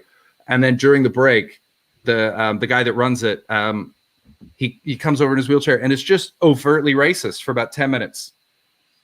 Just aggressively, openly racist, telling all these awful stories. And I was like, this might be the first amputee that I feel justified in calling a real piece of shit. Oh yeah, there's oh boy. It's a big that's a Canadian thing I find. Is there was I remember in Ottawa there was a guy that used to drink a lot at the Legion, right? And he was in a wheelchair, and he was a real son of a bitch. Yeah. Shoved my friend. With his arms or with his chair? Arms. Oh, I guess that would have been bumped otherwise. Yeah. Yeah. Like walked up behind him and went, "Get out of the road!" and then shoved him. And the kid was like 13. And fun fact: guy who sucked his own dick. Same guy. Got shoved by a dude in a wheelchair. Of course, he's sucking his own dick. Dude's got issues. I should probably interject at this point and say, sorry for departing for so long, but it was that person in question. No, they are not watching, but they are going to go home now and watch because I did invite them on. Oh, nice. But they would also like to point out that, and this is more in relation to the private chat description that John gave to Chris, that he didn't fuck anyone. It was just blowies. Oh, that's kind of sweet then. Reciprocal blowies. That's a nice day, isn't it? Was it each? I wonder. Was it reciprocal or was it one? Yeah. I mean, yeah, no. In that he did both, which is not generally his game. Yeah. Like as he describes it. Sometimes I don't like getting blowjobs. It's like when someone gives you a Christmas present and you haven't gotten them one. Yes. Yeah. I 100% agree. There's sometimes, there's a bunch of things in the chat. Were you washing your bum hole? No, my bum hole is already crystal clean. Thanks very much. Did Phil Nickel call you about using soap? I mean, by the way, if anyone wants to email Phil Nickel through his website and ask him, I'm just tell it, like, just single sentence, wash your arse, you filthy prick. Well, and by the way, reciprocal blowies. Harbino Way saw them at Tea in the Park. Yeah, they were great. That was a great show. Very good. Couple of it was also I got lost before. Was it Phil or Poo Poo Head that didn't use soap or both? Well, that was the thing. I was talking about the fact that Poo Poo Head didn't use soap, and I was going that this was just one of those little things. I was actually using it as an example of how you can still love someone even when there's things that you don't like. Mm-hmm. And so you kind of go, you do you, baby. Do whatever you want. Yeah. But in the back of your head, you're going, well, we're not raising our kids that way. that was the example that I was using. And then I was talking about the fact that she didn't use soap, and then Phil had to come clean. Hey. And go, yeah, you're kind of ranting to the wrong guy because I don't use soap either. Can I say that it's like he wanted to be on board with the bitterness, but he couldn't join me because it was just like, I don't use soap either, and then I steered away from him. I like the. I want to say, Paul, it's very refreshing that you dox your very good friend Phil Nickel, but not your ex-girlfriend. That is genuinely refreshing and quite nice. Well, also I mean, in fairness, she was always very careful to not talk about our relationship publicly as well. So it's only right that I don't agree with it, but it's what she does, so I stick with it. It's noble, man. I'm just jealous. It's not noble. It's just not an arsehole. In fairness, it is. Like, I'm jumping over a very low hurdle there. I don't know if you've been out lately. The bar's been lowered, buddy. You're basically a knight now. Yeah. Oh yeah. I mean, don't get me wrong. I am an absolute catch. If there is anyone out there in the North London area that. Yeah, I like, by the way, that you specify you're not willing to travel by North London only. North London area. You live in South London, you may as well be in Brighton, love. I can't. What's that? France? Mitcham? Yeah. What? If I don't care, I could have had the greatest sex of my life. If that woman lives, let's say she's like, I live out by Heathrow, I will then go, well, you're dead to me now. I'm never riding the tube for an hour and 10 minutes. Can we have some fun talking about John's ex, not his most recent ex? Oh, yes, we can. The wonderful ex-wife, who is a wonderful person, and we all still love. Yeah. But the woman before that. I want you to know. So someone on this stream was having a bit of a rough week last week, and I had forgotten that I had discovered something about one of my exes that I went, you're going to need this for when my friend gets depressed. I will have this as a like, oh yeah, you're having a bad time? Well, check this shit out right here. And that is that one of my ex, Paul, do you want to take it from here? Well, John's ex is I always found her quite a charming and attractive lady. Absolutely. Which one? I think she was maybe I don't think we should name her. Private chat. John will put it in the private. Oh yeah. But and I think she was the first girlfriend of yours that you actually introduced me to. Yeah. So there was even that level of seriousness to it. And basic. What did she do when she was with you? She was still acting or something like that when she was an actor, and she was working in fitness. Yes, and then post breakup, she became full-time yoga instructor. Yes. Not anymore. Now. Read it out. She is, by her own description, actor, writer, psychic intuitive, life coach, yoga meditation, yoga nidra, Reiki master, teacher, angelic Reiki 1 to 4, she, her, queer. Wow, John, she sounds like such a perfect match for you. Yeah. Why didn't that work out? I mean, yeah, because you know, as we all know, old John Hastings is a real friend of the Reikis. Yeah. So I've started. A massage involves touch. You fucking weird hovery pricks. Commit to something. I've started following her on Insta. Listen, I won't get your messages because I know I'm kind of interested. And I think it's the life coaching that really like I could do with some of that at the moment. And having looked at her Insta, she's got some lovely tarot cards. And I think that could be a big help from where I'm going. So I came across this sweet, sweet offer New offering, psychic voice notes. And my apologies to anyone who is listening who believes in any of this bullshit. Yeah. I know it's your thing, but it is not my thing. A channeled reading for you, sent through the power of my voice, to be enjoyed like a guided meditation, snuggled up on your couch with your soothing beverage of choice.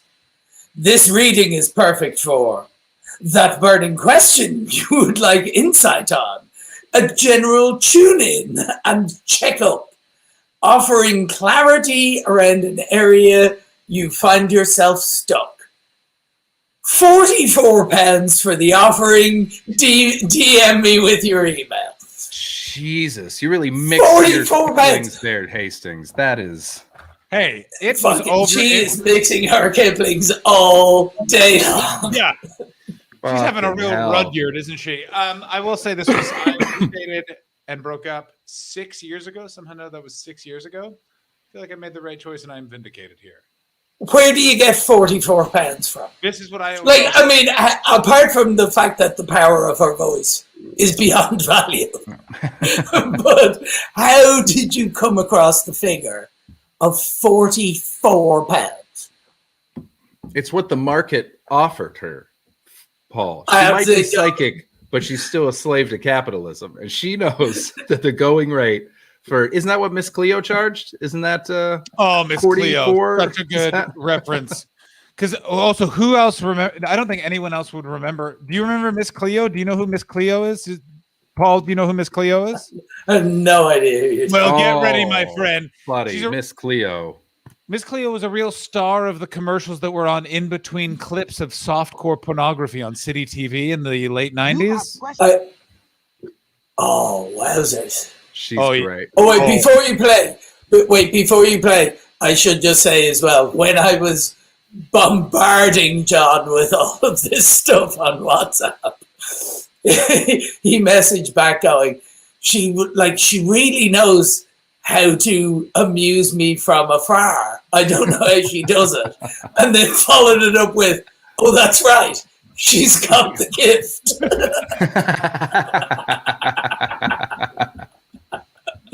Which I was stood at a bus stop when he sent me that. I had a proper old chuckle to myself.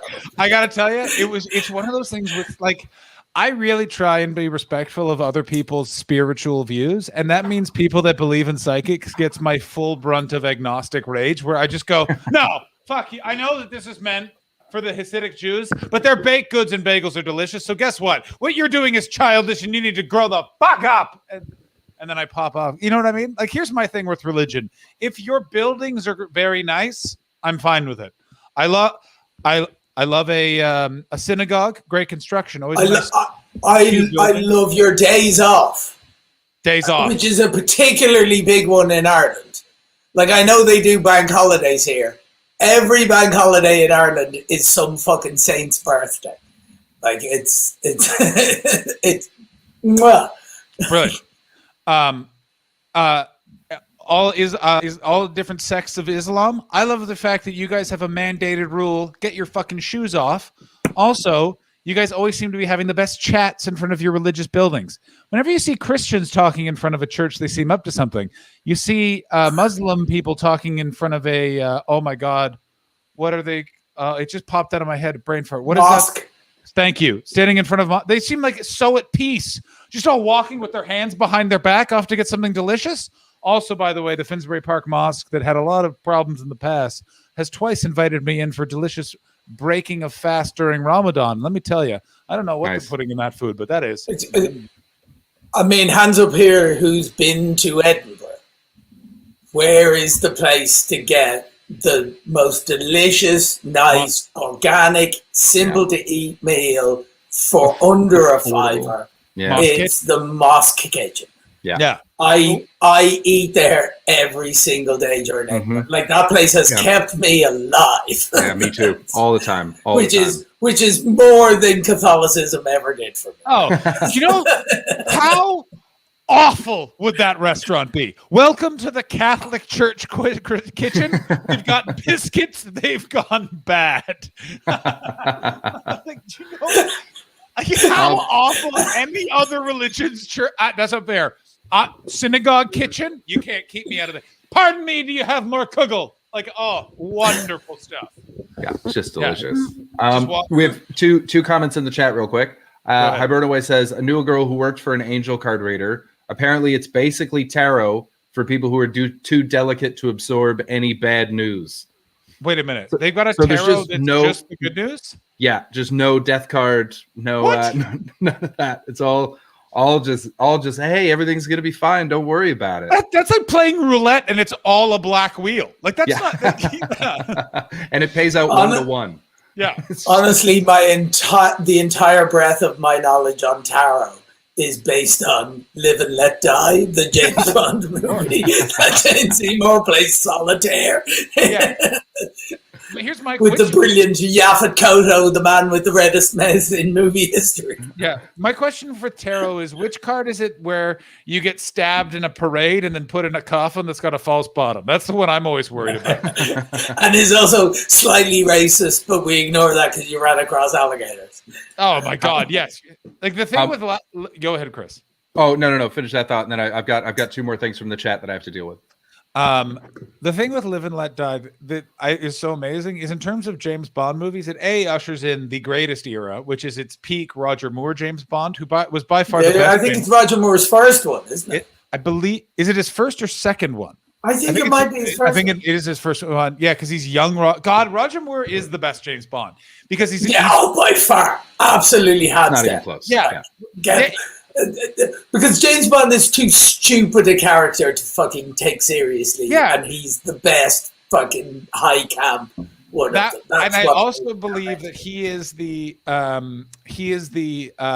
James Bond that my friend Paul Harrison pointed out, which is such a great point, which is almost every Roger Moore James Bond at some point, he has sex with a woman and then immediately just kills her, but for no reason. Like it's never makes any, like it's just like there was no reason for them to have sex and then that happened. And it's like every single one where it's just like they're sleeping together and then she gets up and then he's like, but wait, watch out. And then she's just eviscerated by laser sharks. And then he does I've been saying this for years of how is James Bond not the most wanted man in the world for the amount of bodies that show up that have his DNA in or on them. Yeah.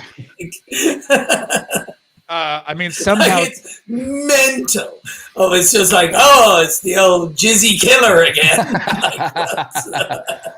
Paul, we've got a highlighted message real quick. Where in Ireland are you from? Big time. I'm from a place called Swords in County Dublin. That's North County Dublin. Strictly speaking, County Fingal. But there's only 32 counties, so it's not really recognised. But that's what the borough is. It's beside Dublin Airport.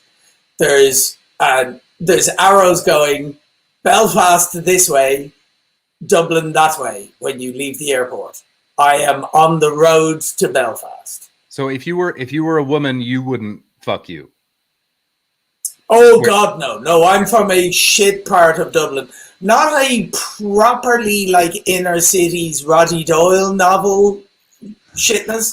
Slightly more suburban heroin problem, nothing to do, everyone works in the airport kind of shit. Gotcha. Swords, a roundabout masquerading as a town. Oh, we've 8 of them, John. That's not a joke. 8 roundabouts? Yeah, and that was, and they're not even efficient ones like Milton Keynes. Like this is taking your life into your hand roundabouts, 8 of them in a row. They had to build an extra road beside the main road.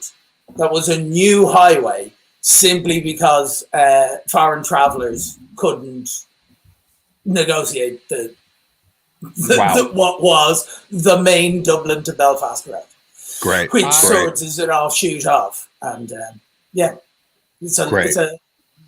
It's a lovely place, though is also the home to, obviously, comedian Ed Byrne. But also, there's one kind of gated housing estate in it. Like where I live, it was all council estates. And the school I went to was all the people from that area. But just the other side of town, there was this one nice gated housing estate, which Ronan Keating and his family moved to with Ronan Keating's first bit of money, which is how eventually a set of circumstances came about where Ronan Keating was yelling at me across a field that he was going to wrap my guitar around my fucking head. Okay, first of all, who's Ronan Keating? Second of all, why he's the lead singer of Boyzone. Right. That's right. I thought it was Take That, but it was Boyzone. Second question, Yes. What did you do to Ronan Keating that involved... Well, me and the guitarist from our band were leaving the restaurant that we worked at to the late night diner right next door to the late night video store. Have you ever seen the movie Clerks? Yeah. That's what me and my mates were genuinely like. Like, it was a restaurant next door to a movie store, and we'd knock off work and we'd go in there and watch a movie on the fucking screens while eating leftovers that we'd taken from the restaurant. But this was like one of those like American style diners, but like served on plates, like a Johnny Rockets kind of Five Guys kind of thing. So it was kind of cool and sort of weird that there was one in Swords, but it's close to the airport, so I don't know if they thought Americans would go there. Ronan Keating was in there one night with his mates, finished off, they were fine, it was all grand. We were done, and then when we were walking up through the estates, we passed his house, and he was wrestling in the front garden with another dude.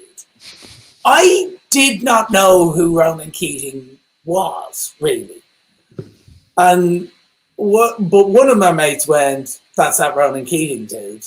And I went, "Who?" And they went, like the Irish Take That. That's that guy. And I went, "Let's get a sing-song going." Because we were drunk. And I had my guitar. So I sat on his wall and we started singing Take That's Back for Good. Because it was the only kind of boy band song that I knew. Like, it's actually quite a good song. He did not see this as the olive branch that we meant it to be. He took this as a slight that we were suggesting that he was less than Take That. So he sort of started slowly following us, like kind of T-1000 style, and then it burst out into a run. And then what the lead singer of our band had to properly double back and stop him. The lead singer of our band was not even looked like the kind of guy that you would not mess with. I'm going to say this right now. I don't know. I just found out about Ronan Keating, and I think he's a dick. For example. No, apparently Ed did a gig with him one time hosting a music awards, and apparently he's a nice guy. Also, I worked in a music instrument shop with the guy who engineered his albums, and actually he said that he was the nicest person in the world to work with. Totally knows his limitations, totally knows what that the musicians are making him good, and pays them all accordingly. So actually, shit. If I ever just hit a sore spot, that's all it is. If I ever meet Ronan Keating, I'm apologizing to him. Well, here's Fair my enough. thing: is he criticized frontman Tom York several times in the press in 2008 and 2009, calling him a muppet and an idiot due to York ignoring Keating at a hotel. Shortly after Keating's remarks, Kanye West and Miley Cyrus also complained about York's alleged rudeness. In response to the accusation, York left a blog on Radiohead's official site for those who are not among those people I've managed to offend by doing nothing. I'm gonna say this: if you But see, they were never even offended. That some journalist walked up to them and went, "I heard, here, Ronan, I heard the dude from Radiohead ignored you," and he just turned around and went, "Yeah, he's a fucking muppet." What? Yeah, but still, it's one of those things where it's like it's Tom York. Yeah, Tom York's is just a weird guy. Like, what about Tom York? Makes you think like, you know what? I bet you that guy's fun to talk to. Well, Yeah, weird, like an asshole, famously kind of a dick. So Who? Tom, yeah, of course, Tom York? Yeah, Tom York. Yeah, and so of course he didn't talk to Ronan Keating. yeah. He barely talks to his own band, and like, all he does is go, "You don't play bass anymore. You play this set of strings that I've attached to cans. Welcome to Radiohead." I've always I don't agree with any of this, but I can't be asked arguing. I genuinely believe. First of all, I love Tom York. I respect him so much. I think he has amazing vision. I also think Tom York and I would definitely be friends. I feel like that. I almost met him. I was stage managing a gig at the Apollo for Friends of the Earth, of whom he's a noted patron. And he was supposed to be the musical guest. I did it for them like 2 years in a row. The first year was Badly Drawn Boy as the musical guest. And then the following year was meant to be Tom York, and Tom York couldn't do it. And they had to replace him with that fucking arsehole, Tim Mitchell. and during sound check, I sat in the Apollo on my own, right in the middle of the room, and listened to Tim Minchin do his version of Jeff Buckley's version of Hallelujah. Did you have How a little? was that? And it was just like, I swear to God, it was just me sat watching Tim Minchin. Like I do know Tim, but also at the same time, he's almost separate from his talent. Like, you're just sitting there going, "Fuck, this is a privilege to just be in an auditorium with." I will tell you, astonishing musician. I'm sorry to cut in, and this isn't to derail it because I want to get back to this, but there's been a channel command sitting around for a while, John, that you get allegedly. So that's been put in. But I want to talk about Tim Minchin. I'd sat on it for too long. Let me tell this. I may not, and we can do it another time. Just maybe a little bit. Might get a little bit stoned. All right, I will. But let me tell you this Tim Minchin story. And this is why Tim Minchin, and I completely agree, is separate from his talent. And Tim Minchin, in his head, thinks he's just a gigging comedian. Because he hung out with comedians too much. Yeah. And he's not necessarily the funniest comedian.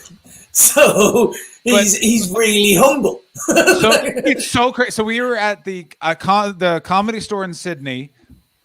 Phenomenal comedy club. Top 5 comedy clubs in the world. Wow. What's weird about the planet Earth is 3 of the best comedy clubs are all called the Comedy Store, and they're all kind of the same place, and they are not connected in any way.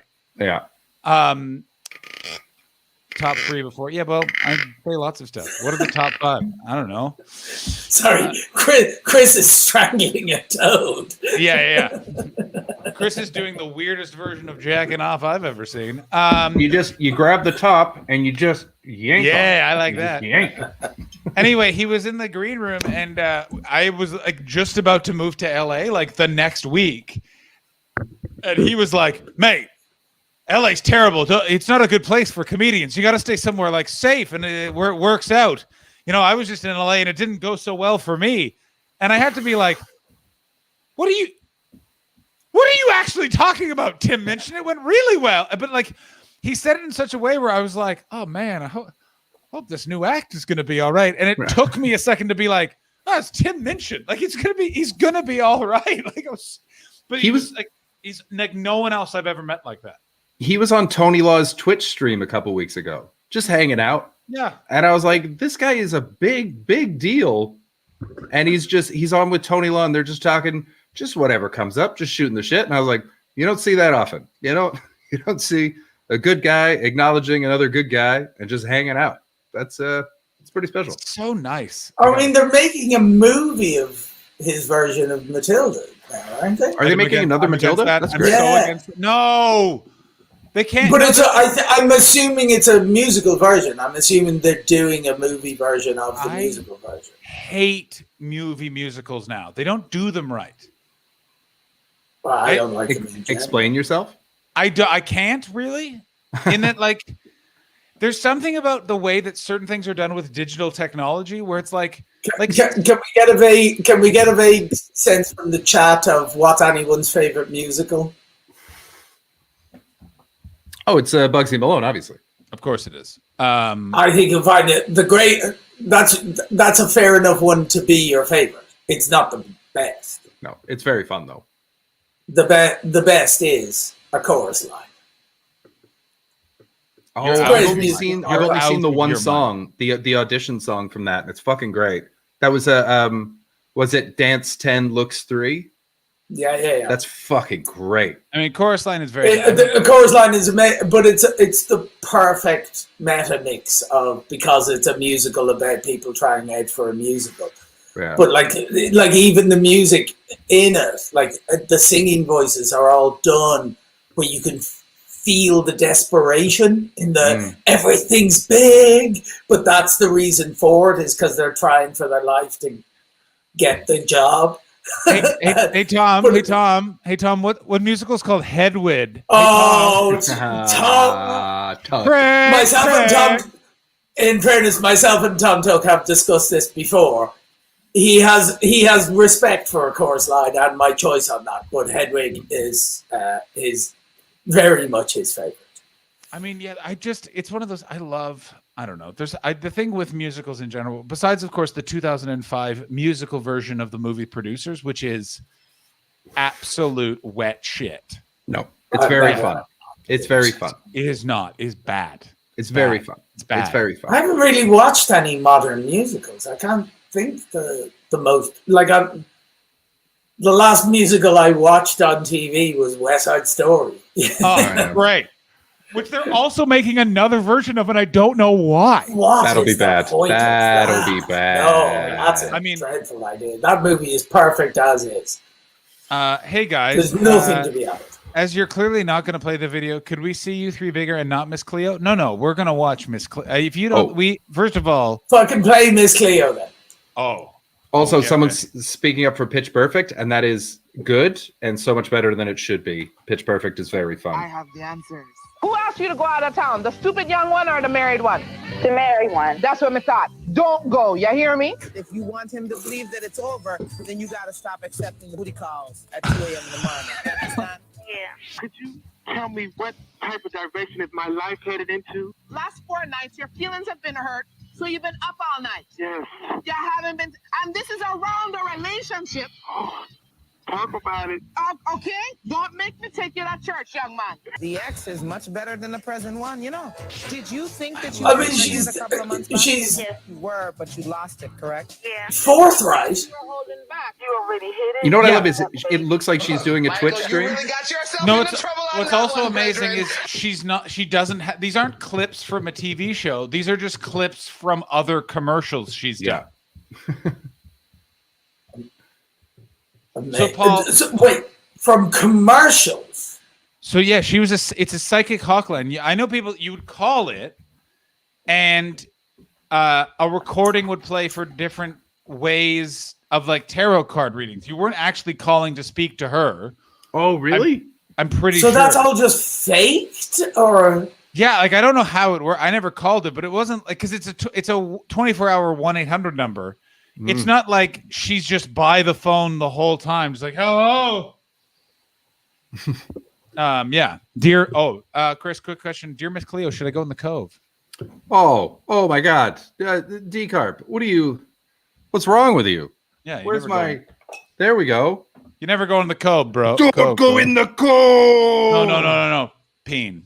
But yeah, that's all Miss Cleo is.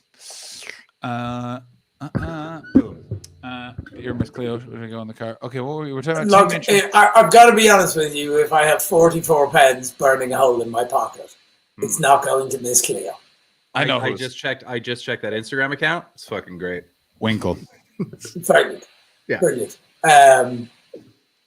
Our homosexual friend that we were discussing earlier, Winkle did at one point remark on, and again, I don't mean any offense to anyone on the objectification terms. I know exactly. But he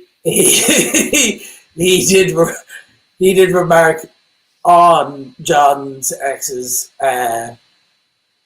what he referred to as ample milk bags. Yeah, because he's gay and doesn't know how to talk properly. Oh, here we go.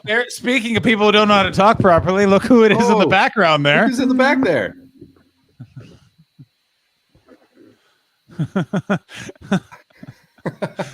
This is my favorite part. I've lost a lot of weight since then. This is my favorite part. Is this part? Come back. You don't wave to Chris. You just leave. Man, I ate a lot of chicken that night. Yeah. Man. Some of us have gone to some bad places during lockdown. Oh my God. I think, Thursday night. Also, I just wanted to fuck up Ed Knight because fuck that guy. I like how every time you talk about him, you hate him more. It's so good. He's the worst. That guy is the absolute worst. Here's what Give I me like Elliot Steele all day long. I want them to fight. Next, someone get cancer so we can make them fight. Oh, like we can do another boxing match? Chris, how do we set up from our Twitch stream so the main event would be you and me boxing, but because of I have injuries, no arms. We have to tie our arms behind our backs. Kickboxing only, no training. Do we do it in Toledo? Do we make it like another event? No, I think we need we haven't. So Paul, I didn't tell you this at all. We're buying a bowling team. Yeah. Okay. Yeah. I mean, are you sure? Are you sure you didn't fill it out for bowling? Yeah, we're sponsoring a bowling team for Decarp. It's in Toledo, Ohio. We're gonna get shirts made. It's the Untitled Twitch stream bowling team. It's a catchy title, isn't it? In why? Why not, Paul? Yeah. When an opportunity like this presents itself. No, but all the whys. No. Like, or as the Scottish would say, "Who?" I want the list of explanation. Why Toledo? Why a bowling team? That's where How Decarp did lives. you arrive at this? That's Decarp lives in Toledo. Decarp is on the bowling team. Decarp's wife can make the uniforms. Yeah. Any other questions? No, that all makes perfect sense. Right? I'm excited. I can't wait. Chris, the thing is then Chris and I are going to go. How much is this costing us, taking into account that I've just resubscribed to John Hastings? Your subscription is helping. I think total cost is going to be $250 split down the middle, $125 each. That is registration cost we're covering. That's uniform construction costs we're covering. That's name rights. That is naming rights, which we have acquired. Who are we buying these things for? Who are these people? Decarp's bowling team. Decarp. No, I know it's Decarp's bowling team, but who are the rest of Decarp's team? we don't know that yet. We're going to meet them when we go to Toledo. We're taking them to Toledo. Do we have naming rights on who they are? Oh, are we able to do a Jerry Jones? Send me a picture and we get to give them their name. As in we get to give them their do we get nicknaming rights? Tom, night, buddy. Tom, come on the stream tomorrow. Yeah, tomorrow's good. Yeah, come on the stream tomorrow. Do we get nicknaming rights? Nicknaming rights. I like that. Decarp, what do you think? Nicknaming rights for you and your gang. Hey, Syrupy, what's going on? How many members is there to a bowling team? I have no idea. 4? I think it's Four. 4. I'm going to say 4. So D-Carp plus 3 others. Ooh, Juliet might be tomorrow. That's fun. I mean, okay, that great. nailed it. It's got to be A, B, and C carp. Oh, yeah, that's good. 6 or 7. A 6 or carp, 7. C carp, C carp, D carp, E carp, F carp, G carp. G carp's, I think, my favorite. Yeah. Also, by the way, G carp sounds like what happens to your G spot if you press too hard. What happened to you? My G carped. Oh, yeah. Jesus. Oh boy. Yeah, I remember I slept with Paul Byrne. He carped my G. Oh yeah. Carped it good. I couldn't walk for a week. E-carb sounds like something I've lost my charger. It's like, I can't find my E-carb charger. I'm probably G carp. Might be the worst on the team. It's now F carp. Your G carps when you don't use. This is very your G carp. Your G carps when you don't use soap. People paying to give a nickname is the deal of a lifetime. In fact, I think you're missing an opportunity. Not offering a service of $10 per nickname. Well, I'm thinking I'll throw a $5 to name one of the team. That is rather than name them all in one go. I thought the same. I think we auction it off, and I personally will pay another. That's £5. 10 yablons or whatever the fuck bits are. Yeah, I think for it to equal $10 American, I think you how owe me. many? What are we talking? Like 100 bits is what, 2 pence or something like that? I don't know. How many bits? Well, let's ask the chat. How many bits to nickname one of the 6 or 7? Is that what we said? Yeah. Other teammates. Well, D-Carp's got to check with the team, apparently. He said he's going to run it up the flagpole. All right. But Watson's saying 10,000. Is that one of the teammates? Because I was thinking of that as a nickname. That's what the F and F stands for. Flagpole with the devil split. What if we auction off also how they play? As in, if we give one of them $30, they have to granny stance it the whole time, like Tom Haberford in Parks and Rec. I think we're getting drunk with power, and I like it. Yeah. No. I first of all, if you don't think that I'm driving to Ohio because I'm going to be taking advantage of the fact that they can't search my car, and Ohio has outlawed certain medicine. It's outlawed my medicine. I'm rolling into Toledo hot. I'm taking Joey Diaz style edibles, and then that team is getting a new coach for a night. I mean, if nothing else, this whole tangent has proven that none of us should ever be rich.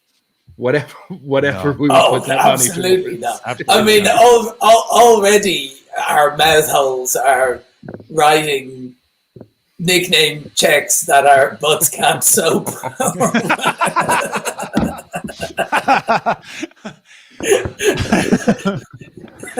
I don't think you've ever sounded like a dad trying to relate to his teenage kids more in your entire life. Yeah, I'll know what I mean. I think you'll find it. They're defending champs. I'll have you know the Untitled Twitch stream bowling team champions of Toledo. Number 1. Oh, I just gotta text out Tom Tuck. What's it say? Oh, just saying hello. Oh, okay. Oh, that's nice. I thought he was going to be like, you took my fucking spot. That little bit of Tom Tuck exchange is probably the first bit of Tom Tuck I've had since Edinburgh 2019. It's a real shame. It's been a real light, bright light. Oh my God! Great point. Baldy 3 asks, because you've missed a lot because you've been, Paul, would you like a Batman? Spiraling into the worst depression of my entire life. Yeah. While you were spiraling into a worst depression of your entire life, we were trying to buy Winkle. We were trying to buy Tom Tuck a Batman bed. He refused. Oh no, I did see this because I also know Tom's girlfriend. I do follow her slightly more intently on social Yeah, medias you and do. that kind of Yeah. thing. But this managed to make it to hers of no, please, like she's the one who will have to have sex with him in a Batman movie. Well, here's my question. Hi Burnaway, thank you so much for the subscription. You are the greatest. Who was that? Hi Burnaway, you are a Mistifer. Just subscribe to the Mistifers. Thank you very much. Yeah, I saw that when we were tweeting about it, and she retweeted it, being like, "Please don't." Please, I think it was something Yes. like, "I can't believe that this is the reason I'm going to have to leave Tom." Yeah. Yeah,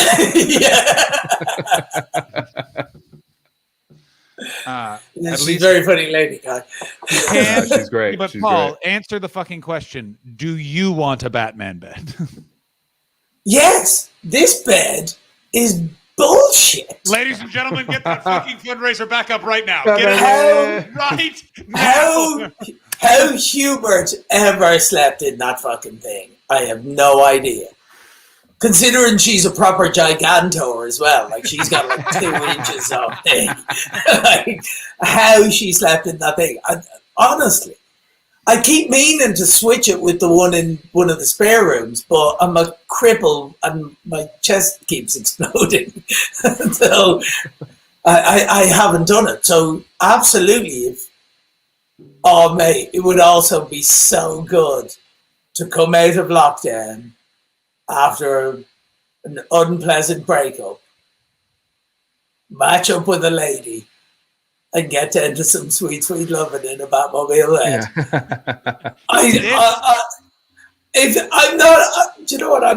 I'm genuinely slightly welling up at the idea of. Ladies and gentlemen, Tom Tuck didn't know what he had when he was offered a Batman bed. Let's get to it. Paul Byrne Batman Bed Fund. Let's do it. I mean, obviously, only of myself. I will post pictures. Wait a minute. Do we on Thursday hold a Batman bed fundraiser stream? Oh, I like that. I like that.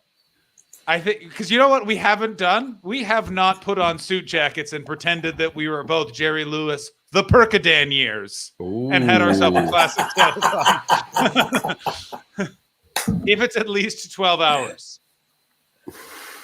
Let me check my schedule for Thursday. Check your Thursday. Are you in the sand? I have gone and gotten a job doing this thing, booking comedians and You whatnot to leave play the video games. fundraising to us. I'm always trying to make people play their video games.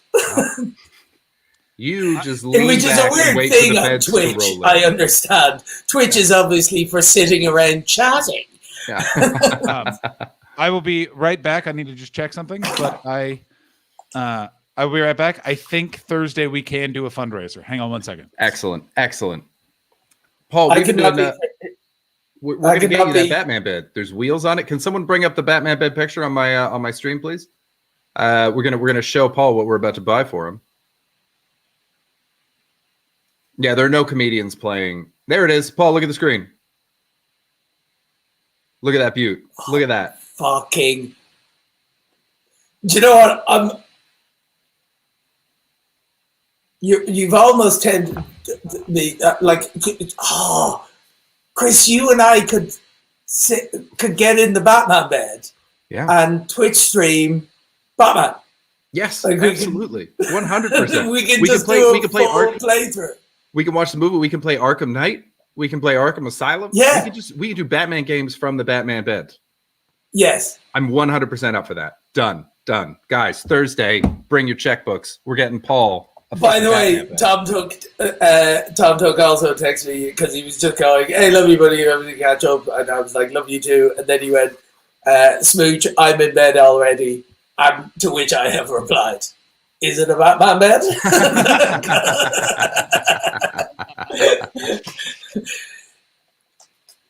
Oh God, that's so.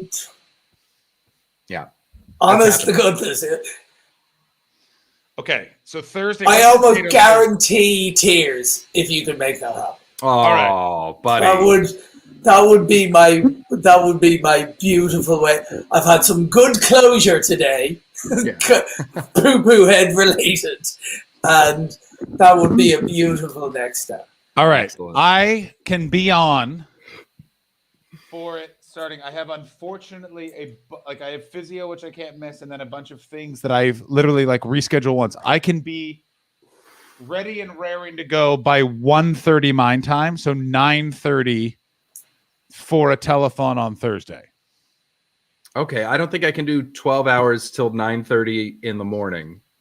No, I didn't think you probably could. No, I definitely can't. I don't think I can. I don't think I can swing that. That's a big old day. Well, hang on. Let me look at Wednesday. I got to go to San Diego. Oh, San Diego. Alex, you don't want me when it hits 5 in the morning and I'm on here. It's gonna be. I do. I'm just gonna start naming names. It's gonna get. It's gonna get mean. My head is annoying. Oh, good. Now you just look like that guy from the Royal Tannenbaums that tries to kill himself. You look like Ben something. True.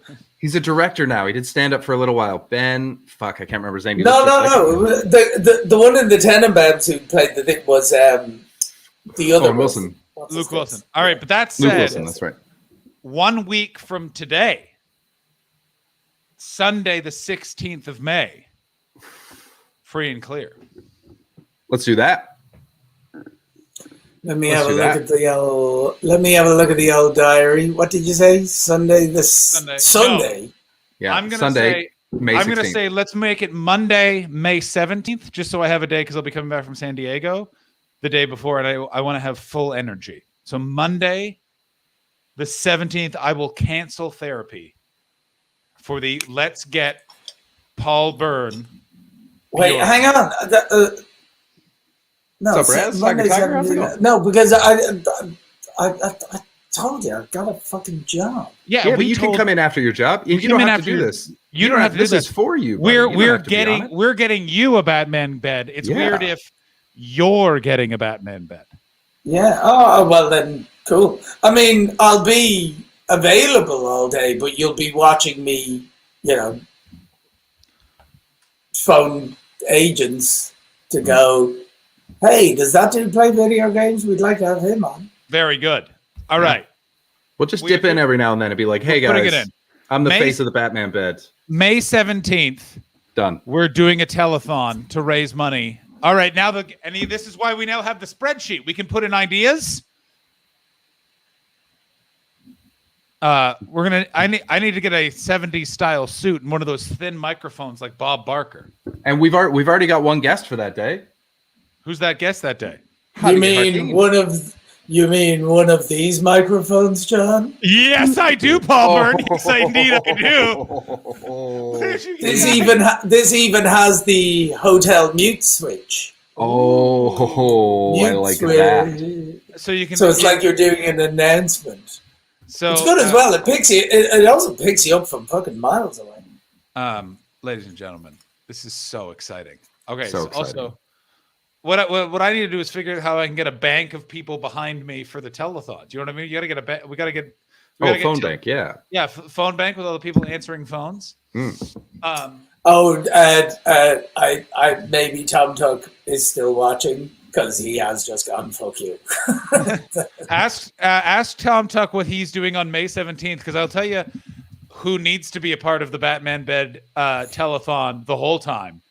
I mean, Tom has now retired to bed, which in my experience is a good time to leave Tom be. Diamond Geyser, you may have access to Tom Tuck. Can you please ask Tom Tuck, May 17th, is he available all day? We are going to need him all day. I mean, I can contact him at some other point, but if Tom's in bed, that don't poke the drunken bear. How do I put this subtly? You know what? I'm going to say it from my experience. I've never seen him to ever have too much to drink. No, not once. Not once. Never By once. the way, Diamond, did he? How did he feel after the other stream? Yeah. Was he okay? He seemed he rage quit the stream, so we were worried about him. I mean, I wasn't that worried. Weirdly, I was just kind of like, yeah, I've had cocktails before.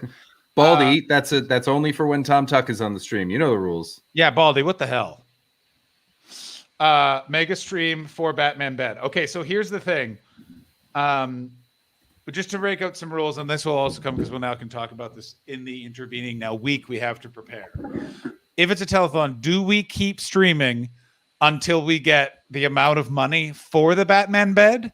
Or how much does a fucking I swear to God, how much does a Batman bed cost? Was it what £300? ridiculous- What? I think it was £300. Yeah, I think it's £300. There's no way that you're gonna make it. There's no way you're gonna make it. We got 150, and Tom didn't want the fucking thing. Yeah, we got 150, and those people got that money returned. Yeah. You shouldn't have returned it. Then we'd be halfway through our target. Yeah, but we didn't. I could have had half a Batman bed. Well, I don't want to make this a whole dark conversation, but while we were raising money for Tom Tuck to have a Batman bed, jury was still out if you were going to be needing a bed for sleeping or a coffin. You know what I mean? Yeah, no, I've done that to a couple of people recently, of like referring to my career and like looking for what I refer to as exit strategy. Yeah. And then people get really panicked and go, "What's that meant to mean?" It's just like, "Oh yeah, that does sound a bit suicide-y, doesn't it?" Mm-hmm. That's the only way out of the industry, Paul. You know it. We know it. That's why I've killed a lot of people. Wait, what? Now, all right. We're doing a Batman Bed mega stream. This also gives us enough time that at some point do we watch No Holds Barred watch along? Yes. When you're done work that day, because you'll be done work probably by 6. All right, we're gonna do that. I'm also think we need other things thought of. Oh no! Let's not start mixing our Kiplings right fucking off the start. Let's keep No Holds Barred separate from the. Tom Tuck is currently free on May 17th, ladies and gentlemen. Yes. That's okay. That means first guest booked. Tom Tuck must be here as punishment for him not accepting Batman Bed, and we have to return half of the money, and we'd be halfway to Batman Bed right now. He has to come on. I could probably see if the anonymous homosexual friend of ours would like to come on. I think that's a great idea. Yes, I think that's a great idea. You slept at his house for a while, so he knows your sleeping patterns. So he owes me. He understands how much you need this bed. Yeah. You remember when you lent me money and I paid you back? Well, now I need a favor.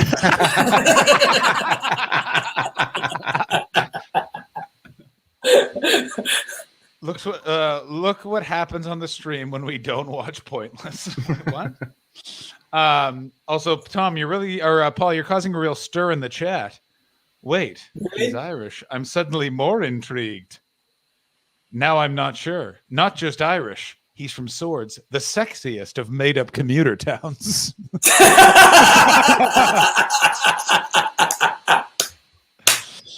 I swear to God, Swords should adopt that as their town slogan.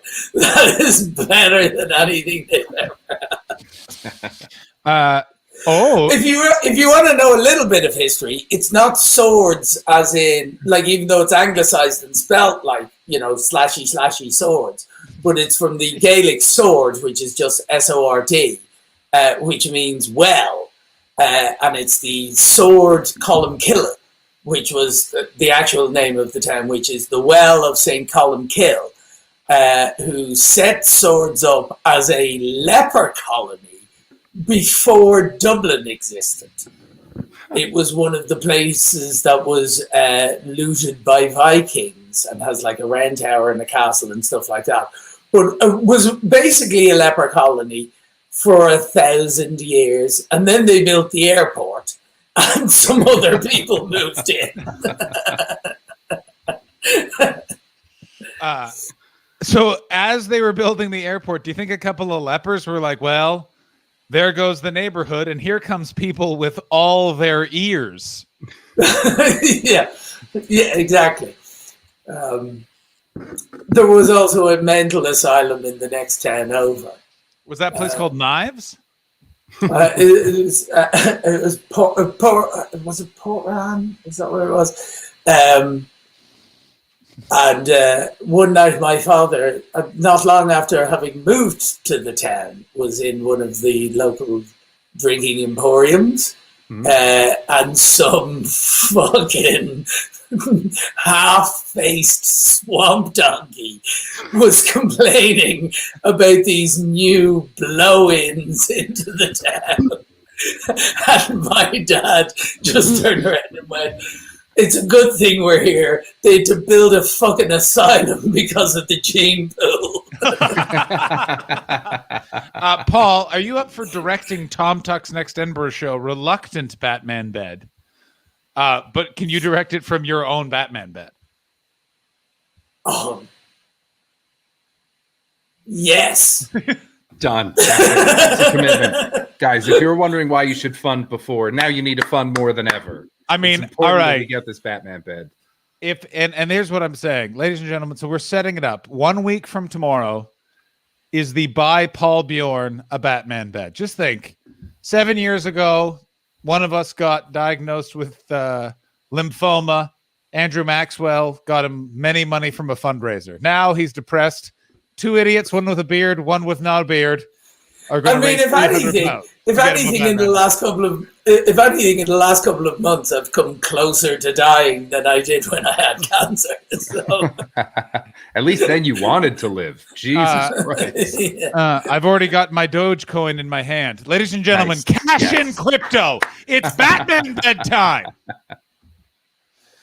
Hang on till I inquire with Brendan Burns whether that's a good investment. Apparently he's got a 100k portfolio in the UK. The fucking best plug ever. Just 5 minutes about the community of crypto coins. Oh my God. It was thanks, Brendan. Also, when we a crazy bastard. Like, just a good old-fashioned crazy bastard. Do you know what? It might be working out well for you. Like one of them fellas that placed the spoons on the side of the road probably makes great tips. You fucking mentalist. I mean, it's also just one of those things. Well, we'll talk about it off the stream because never mind. No, let's get him on the show. Let's have him on the fundraiser. I'll come on if Brendan comes on. Absolutely 100%. And he can tell us how to invest the money. I swear to God, I'll talk to him. That would be... Fuck it. Let's have him. All right, it's your fucking funeral, or whatever they're calling Bitcoin. Are you still in touch with him? Can you get him? Yeah, I can track him down. I'm sure if I just texted him out of the blue, he'd fucking do it. Oh no, I can definitely get him. I'd love to hear whether this is a good use of money or not.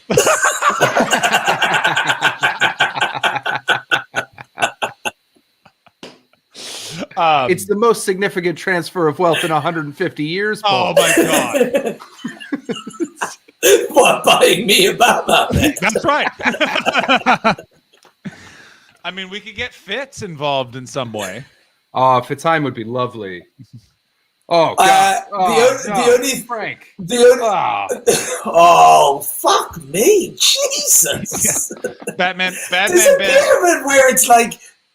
I completely agree. Right in your bed. Yeah, there's a part at the end where it's all side body. It's making me realize that there's worse than shirt cocking it, just a naked man from the side hunched over where gravity is forcing everything to the ground is an absolute negative feast for the eyes. I spent 6 hours on the phone with Tim Fitzheim yesterday. How's he doing? Yeah. I've been talking to a lot. I've been working on a podcast with him. I mean, I can't narrow down 6 hours into a thing, but I reckon he'd probably come on. He's got a lot to talk about. Yeah. Oh, he certainly does. All right. I have to admit, the first 2 hours was me talking, and then I went, "I need to wee. Shall we leave it there, or are you going to be sat up?" And he went, "Oh, I'll be sat up." And I was like, well, in that case, I want to hear about you. And then there was 4 hours of that.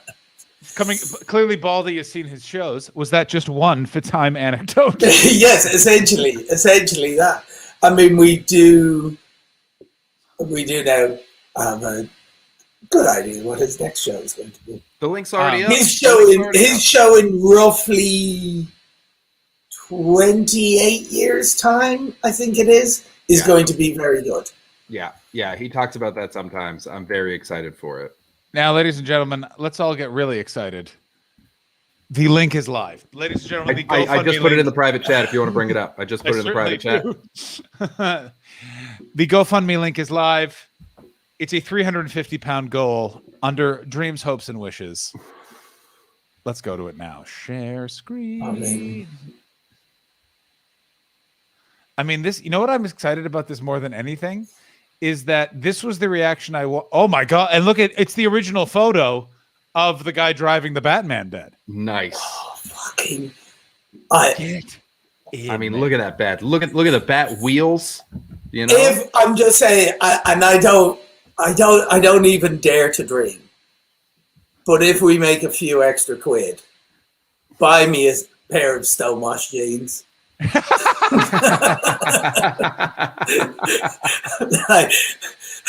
Because I just look at that picture and I go, I want to be that guy. Paul, you're going to be that guy. I'm sure the two of you as performers have probably had a moment where I don't know if it was necessarily a comedian or an actor or a musician, but that you just went, that's for me. I want the lights pointed at me. Yeah. I have now finally had this moment. And it's that guy in that fucking bed. It's coming, buddy. May 17th. May 17th, folks. May 17th, ladies We're getting and gentlemen. Paul Bjorn a Batman bed. We are going to get. I've said this before. We get it up to a lot of unnecessary bullshit on this very stream. Ladies and gentlemen, for the first time, we've done it. It's necessary bullshit. Ladies and gentlemen, we are doing necessary bull. Timber will be cut. Batman logos will be fashioned to plywood boards. I love the logo because it's the Tim Burton first Batman, Michael Keaton Batman logo. Yeah. Oh yeah. Batman.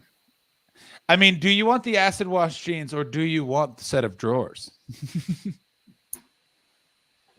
I mean, who knows what costs more? It's got to be Batman onesie. We got to get you a Batman outfit. I mean, luckily, another question coming in. Does anyone here want to be famous? Would anybody like any followers? Yeah. Does anyone want to be famous? That's the quick question. Because you genuinely fished me in with that. Just whatever way you timed it, I was just like, oh really? What? Oh, fucking idiot. The key thing surely is proper good mattress. If Paul is broken, not just a sweet set of Adam West wheels. Well, isn't just Diamond Geyser, Ms. Everything has to be perfect. Listen, everyone knows that if you have a Batman bed frame, your mattress could be made of nails and it would still be amazing because it's contained within the Batman bed. Here at this Twitch stream, guess what we do? We judge books by their covers, which is why I've made a lot of real mistakes when it comes to Friends. Might I say, most books suck. The bookshop's the best part, and we all know it. Yeah, but let me tell you this right now. I'll tell you what book doesn't suck. That's a Batman comic book. Because on the front, he's punching a bad guy. You open it up, guess what he's doing inside? He's punching that, and then he's going to sleep in his car, which Paul won't have to do because he'll have a Batman bed. Yes, ladies and gentlemen, Batman bed. Batman bed.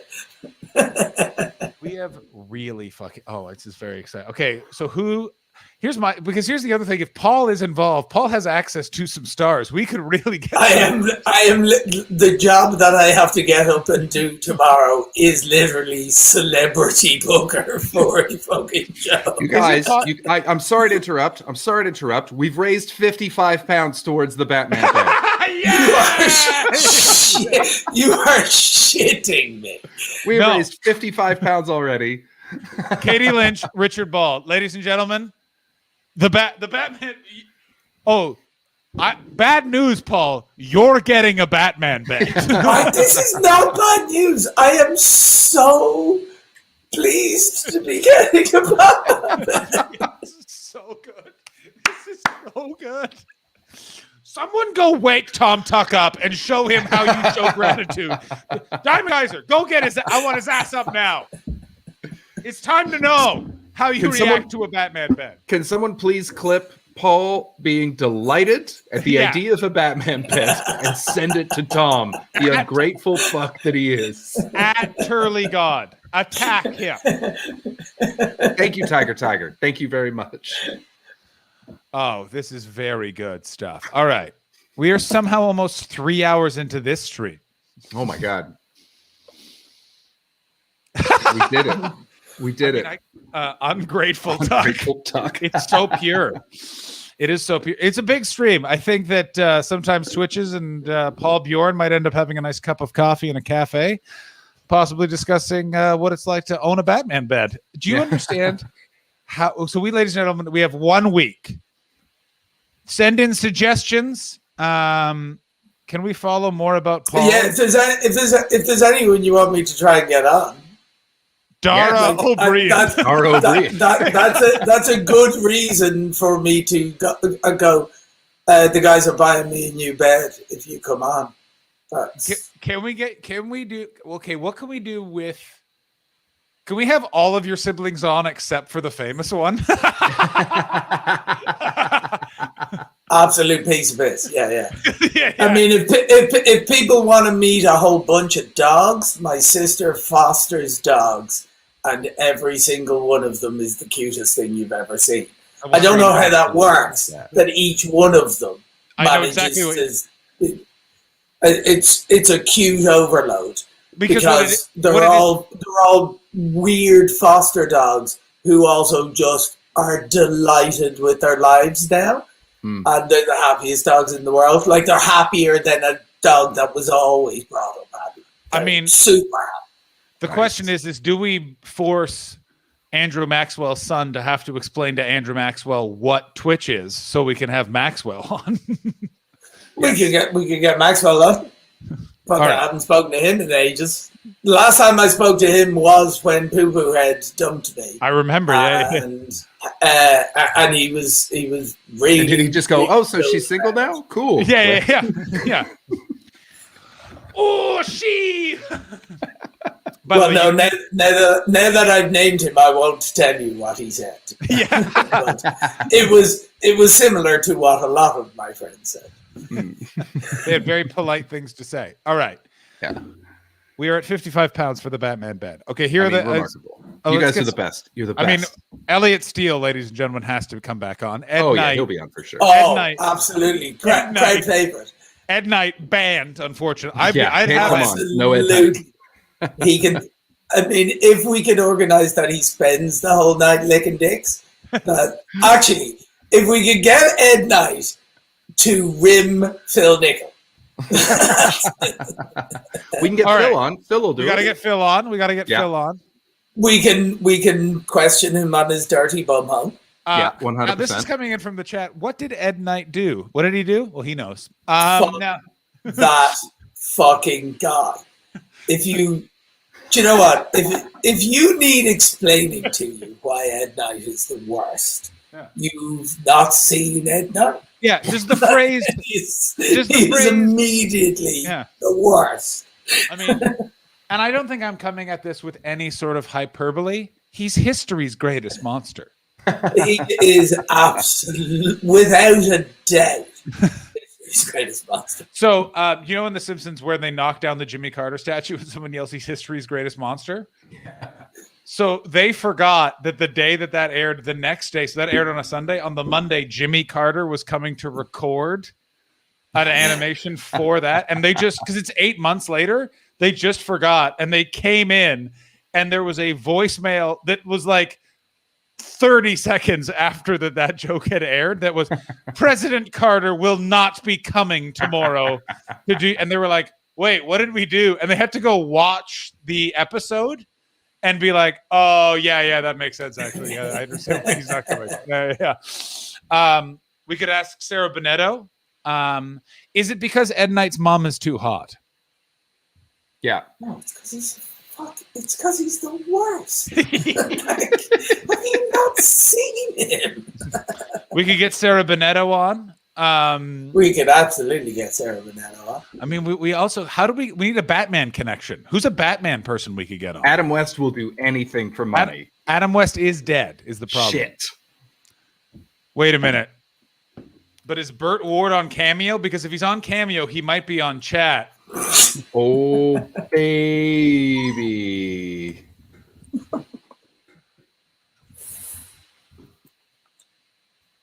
Burt Ward. No, I don't think he is on Cameo. God damn it.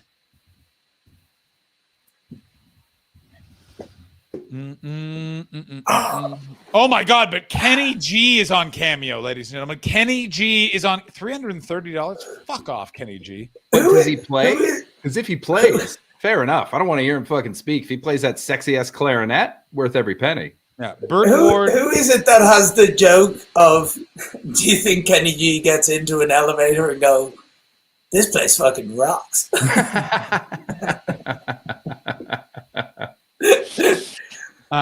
Get Danny DeVito, Penguin, Batman, full circle. Rip Torn and Norman Mailer are dead, but maybe great at getting. All right, Kevin Conroy is on. Ooh, Kevin Conroy's on Cameo. Yeah, but that's not nearly as funny. All right. What a big. Do I know anyone who is in? Tommy Campbell. Tommy Campbell was in. I don't know him. But who is Tommy Campbell? Paul, go ahead. He's well. Do you want me to actually describe him, or do we want to get him on?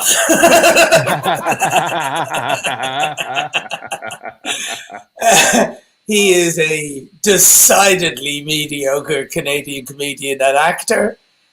He's a good actor, but he was in the boat scene of The Dark Knight. Yeah, he was in the Joker-y one. Yeah, he was the boat scenes on it. With where Two-Face is giving them the choice, and there's the two different boats, Joker bombs on it. He's one of the dudes who's just reacting to stuff, but he appears on screen a couple of times. Okay. He was also in the movie Green Zone,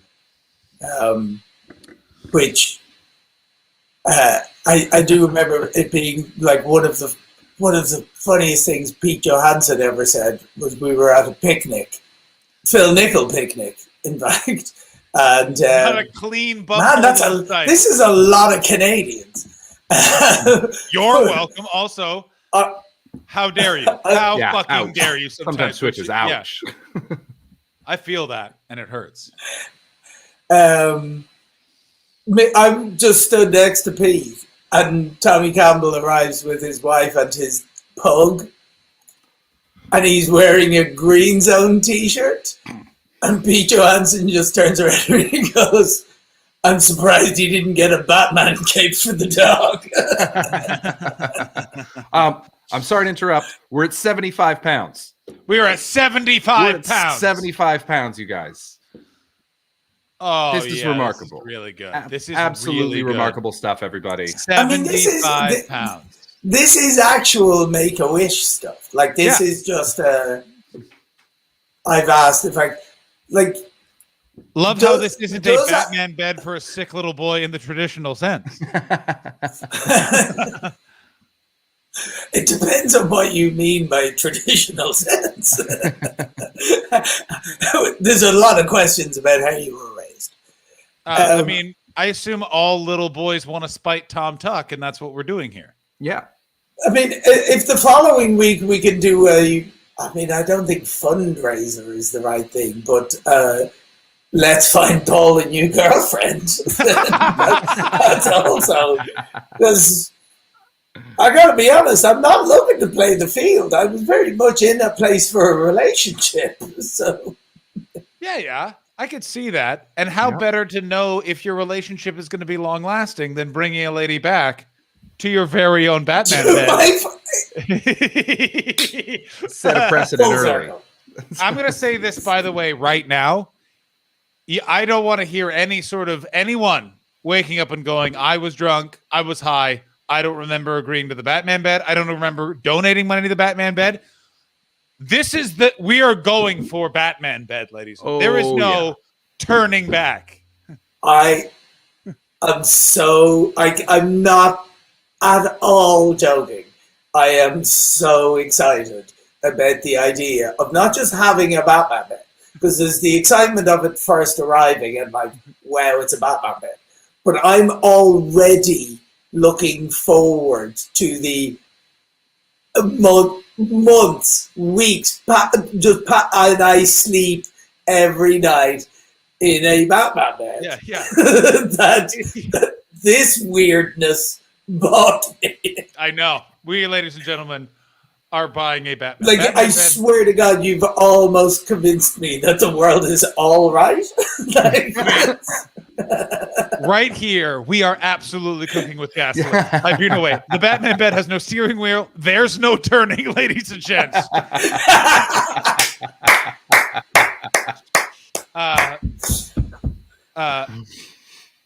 Making Dark Knight dreams come true. Waking up for the first time in a Batman bed must be so interesting. Also, here's the thing. Okay, because it's also It wasn't a dream.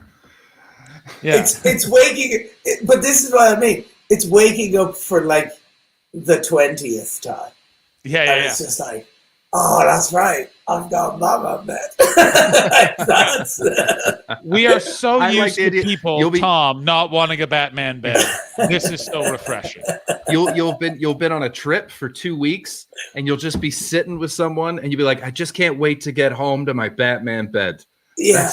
That's all I want. My Lord. I can feel it. Now the one It's such a bullshit bed that I own. It's such a shit bed. I can't wait to hear through replace the him- wall you going like vroom vroom. My one question is: are you okay with it? Fuck you, Riddler. Vroom vroom. I do only think that the Batman bed comes in. I only think it only comes as a double or a twin. Are you okay with a twin Batman bed? I mean, twin just means that you got to cuddle up, right? That's right. A fact. That's a fact. David Hoare, great stuff. All Chris can hear from the other room is na na na na na na na na na na na na na na na bedtime. All right, David Hoare, you are the stream's composer. We need telethon theme week from Monday. Yes, please. I'm 100% going to do that.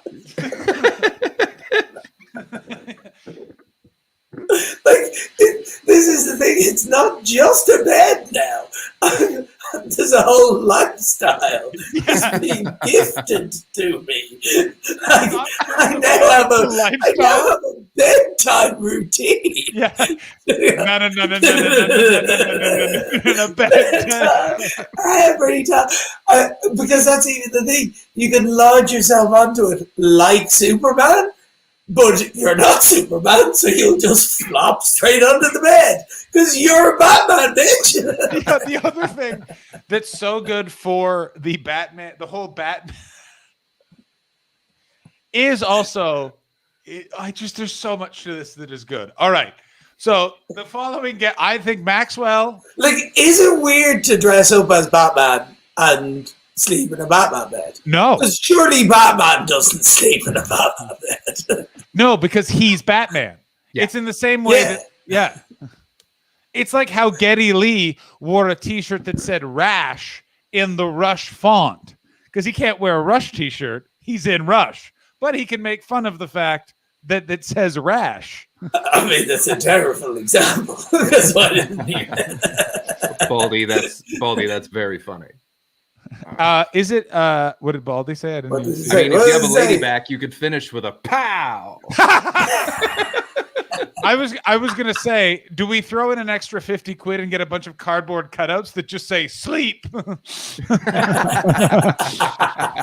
bunch of Zeds. This is coming in from Aida. His bed is just the bat bed. To the bat bed. Yeah. Oh, what a child line. Sometimes Switches asks, is it inappropriate to take a woman back and call her pussy the Bat Cave? No. Every bed Batman sleeps in is a Batman bed from Megan Explosion. But he's a billionaire. He sleeps in a California King. Batman lamp uses that extra money for a red flashing phone. We gotta get you a red flashing phone. Oh my god, how much is a red flashing phone? Do you want Batman bedding with it? Or is that overkill? I mean, it's certainly not overkill. Okay, noted. there is no too much. Because I mean, we're already almost a third of the way there. So I feel like we're going to clear the goal, and then there's space to buy bedding, maybe pajamas. We'll see where it goes. There may only be a limited number of people who are interested. I disagree entirely. With the star power that we're bringing to this fundraiser, Paul, you best believe we're getting you kitted out. I mean, I want to show you all what else is available on Amazon. Paul, I'm just throwing this out there. You don't have to say yes. But to go with your Batman bed could also be your very own Batman phone. Oh, fucking hell. That's nice. I mean, but retro classic landline phone, like, does it Bluetooth to an actual phone, or is it just an ornament? I hope you can plug one number into it and it's just your dealer. Yeah. Oh my god, that's so good. Oh my god. I mean, now that you said it, I also now kind of want like a bust that the head tilts back. A head that you pull back in the butt. Yeah, that's nice. So our goal is to get you a Batman bed by the end of the stream 1 week Monday. I mean, I could do with a few pillow covers as well if they were going. We of course are also looking to exceed. So we need to pay for Batman bed. We need to pay for Batman sheets. Batman pillows. I already have luxurious pillows and duvets and the likes. Yeah, but you need. So I'm fine there. The one thing that we also need to make sure is that the Batman bed comes with Batman mattress. Well, I think the mattress might be all right. I think it is literally the bed itself that is total bullshit. Oh, this is so good. It's so funny. Now, I mean, but that's probably bigger than a twin. So it's definitely bigger than a twin. Yeah. But here's my question: how is a Batman bed 350 or whatever pounds? We're at 100 pounds. We're at 100 pounds. We're at 100 pounds. This fundraiser is happening. Oh my god! It's all the difference we needed. Who did it? Oh yeah. We are just making it happen. Remarkable. I mean, don't bring it up on screen because then it shows people's names. But I know, that's why I stopped bringing it up on screen. It's we're at 100 pounds. That's a third of the way to the goal. We got a 12-hour stream coming a week tomorrow. Ladies we're gonna do it. We're gonna get this fucking bed for our friend Paul. We are, and I can't stress this enough. Doing what the internet was meant for.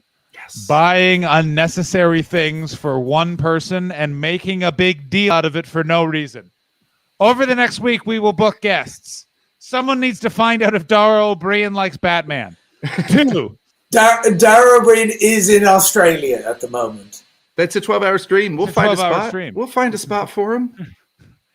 But he is over there doing the podcast festival and that kind of thing.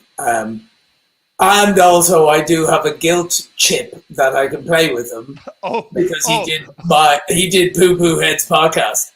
Well, now I think we just gave everyone the opportunity to figure out who had. Oh, people could have figured it out by now if they wanted to, but I didn't fucking tell them. None of them care. Sometimes Twitch is very, very funny. So many women will not have seen this stream and just think Paul is making them sleep in his son's room, who only visits every 2 weeks.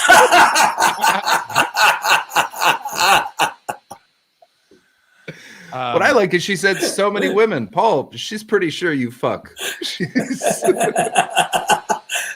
Yeah, that's a good spin. Yeah. This guy edges. This guy. Now, Paul, do you think to go with your Batman sheets and your Batman bed, you'll of course need a Batman light projector as well? This comes to us. Oh, fucking hell! Yeah, I mean, that's the closer, though, isn't it? Like that's yeah. When the bat signal comes on, don't come a knocking.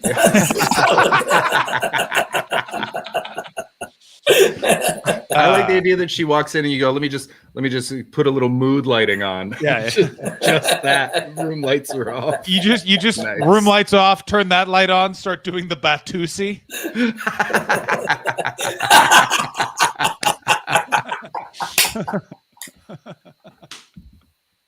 Oh man, some lady is in for an absolute treat. Do you understand? You have literally, because this is the thing, is you now know you can sit down for coffee with a prospective partner and just casually. Oh, just one thing I need to let you know: I sleep in a Batman bed, and right there is to which I then just pause, wait for her reaction, then they go. To the Batman!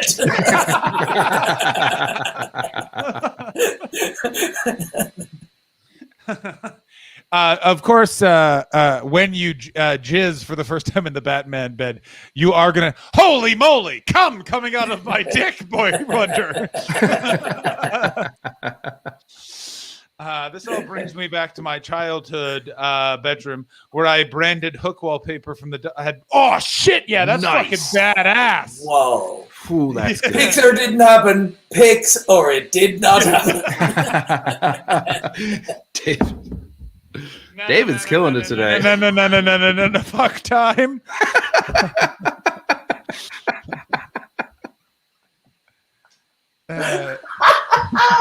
So good. Can we get a plaque for the bed?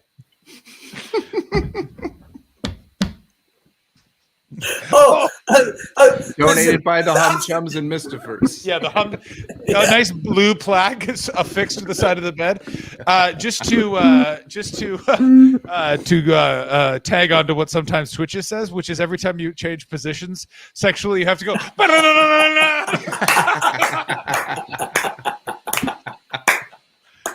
That's very good. That's advanced level stuff. Fuck. Jesus. Here's what I like. You guys have jobs. You are hilarious. So funny. They're just not willing to do it on stage.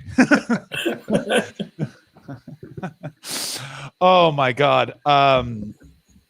Ladies and gentlemen, what a day. What a fucking day.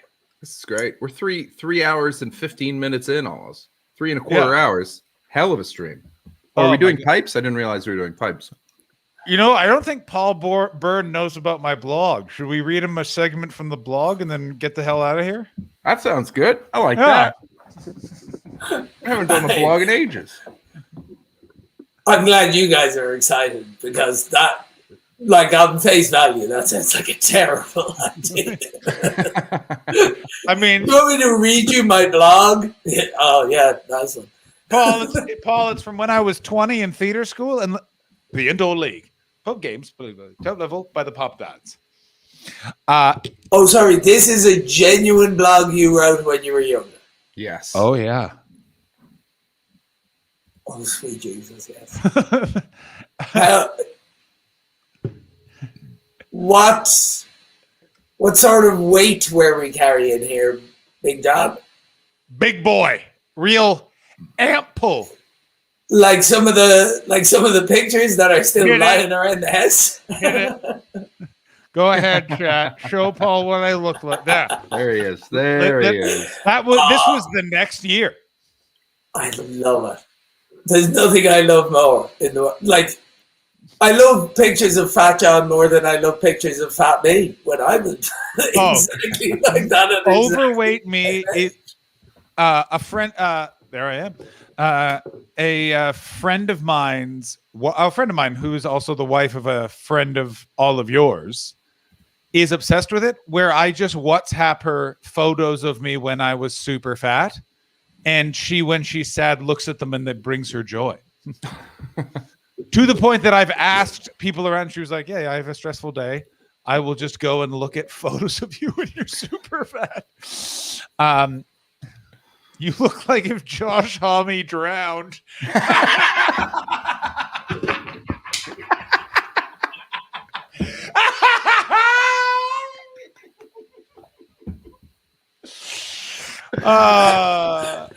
Jesus, that's good stuff. Oh, that is absolutely melting. Top notch. Megan Explosion. Haven't heard from you all night. Straight in there. Beautiful. Come in there with such a both brilliantly accurate and also super cool reference. Yeah. Oh no, it's everything you need. All right. I got the journal. And also weirdly a compliment. Yeah. Okay.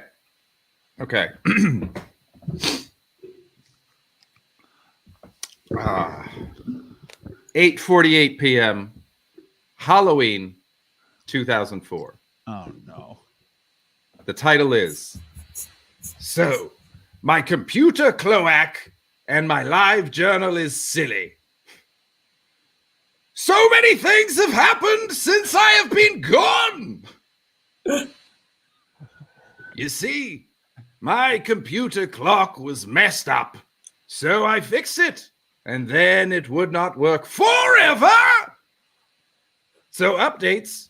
The steak burger is back, and people, the steak burger, this cut of sandwich is like what God orders when he goes to A&W. We read this one. Yeah, you read this one already. I already read this one. All right, next. I think Chris has had too much wine. Oh, it's been a while. We haven't read these in weeks now. That's true. Okay, so 5:02 p.m., 1st of November 2004, the next day. Title FULJ, I rule and all that. I do that, yes. Do we know who LJ is? Who is LJ? I'm going to assume it's Live Journal. Oh, okay. Nice. So the nice people that read your you are at least acknowledging that no one else is reading this other than the administrators of the website. I mean, Paul, I wish I could say that. Do you understand that before this, my plan was invent a time machine, go back, prevent Hitler. Now, my plan is just go back in time and stop me from writing this blog. Like literally just go, no. Okay. Oh, good night, David Hoare. Everyone buy David Hoare's album. He made an ambient album. It's fucking great. Check it out. Yeah. And David Hoare, and I mean this, get cracking on the goddamn songs, bud. Yeah, fucking. All right. Okay. Yeah, you tell him, Paul. So, yeah, I kicked ass in my interview for acting. It ruled. Like, it's just an interview for acting. Yeah. Not an audition. I'm going for the job of acting. Not an audition. I mean, just an interview. I'm just going to say this. Seeing as how I am no longer a professional actor, we can all see how the real job for being the interview for being an actor really went.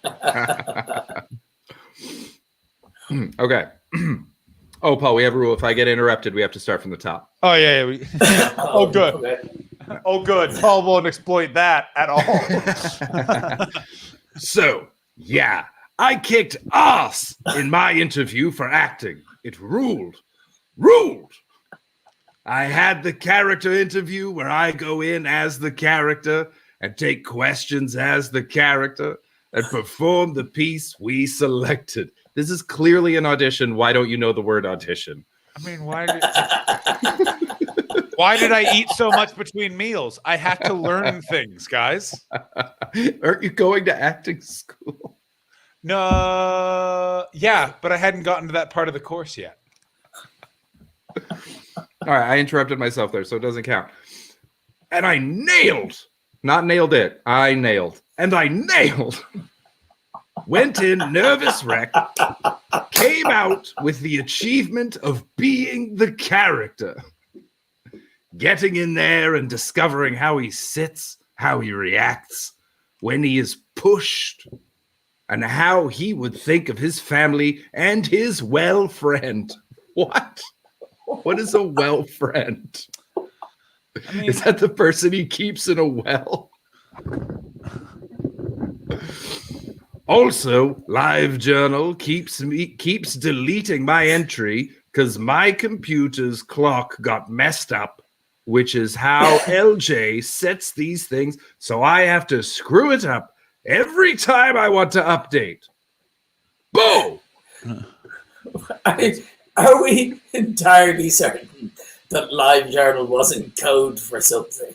You really feel like wish that this person was out to get you.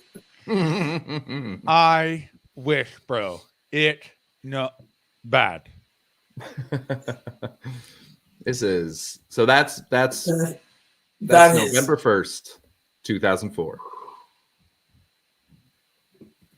It was certainly worth logging. Do you feel, John, that you learn from reading these back? I learned to hate. I learned that you can change. It's true. Like, it's one of those things where I'm like, because you're reading it, and I'm like, how is this? I'm me. I don't remember being like this, but clearly I was. We have so much evidence. Yeah. John, do you remember this audition? No idea. Sorry, you remember acting becoming the character? Do you remember your acting Chris, interview? It was an acting interview. I don't remember this particular acting interview. No, it would have been that would have been my first. Really, because it sounded like it had quite an impact. As it you nailed. I nailed it. I nailed. No, you nailed. I didn't nail it. I mean, really, I'm really gonna hate that becomes another alert on this goddamn chat. Nailed. Nailed. Should we do one more before bedtime? Why the hell not, huh? All right. Good Let's do it. Let's do it. Let's do it. Okay. How did the acting career go in the end? Pretty good, actually. I just, I mean, I just paid my rent with a lovely royalty check from being the face of Dollar Shave Club. That's Dollar Shave Club. Shave your face. But you can't grow facial hair. That's acting, baby. So no, that's good casting. You have your orgy. Look at the way this guy has no beard. Want to be like him? And I'm reaping all the benefits. Oh yeah, there's Chris. This is Chris's acting. These are the pajamas you could have. Yeah. That could be you. That could be you, Paul. That could be you every day. Do you know what? I picture myself even better. I don't mean to brag. No, not at all. I wasn't at my best. What I've got in my head. So you posted that same one 3 times for some reason. I think it's probably something with the clock. I think you were just really proud of nailed it. Either that or that LiveJournal guy was really out to get him. He must work there or something. Okay, so this one is 6 hours later, same day. The last one was at 5:02 p.m. This is 11:11 p.m. Same day. You had a lot of thoughts that day. What could have happened in that time? I mean, I've read the first sentence and it sounds bleak. Go ahead. What's that first sentence, baby? The title is No Stars. I love Montreal. but there are never, ever stars. The lights shine too Oh, it's bright. not a metaphor. Well, that's embarrassing, isn't it? I mean, I could have sworn we were headed to Metaphor Mecca, and evidently we were in literal. We're over at literal Larry's house. We can't be sure yet. It's still ambiguous.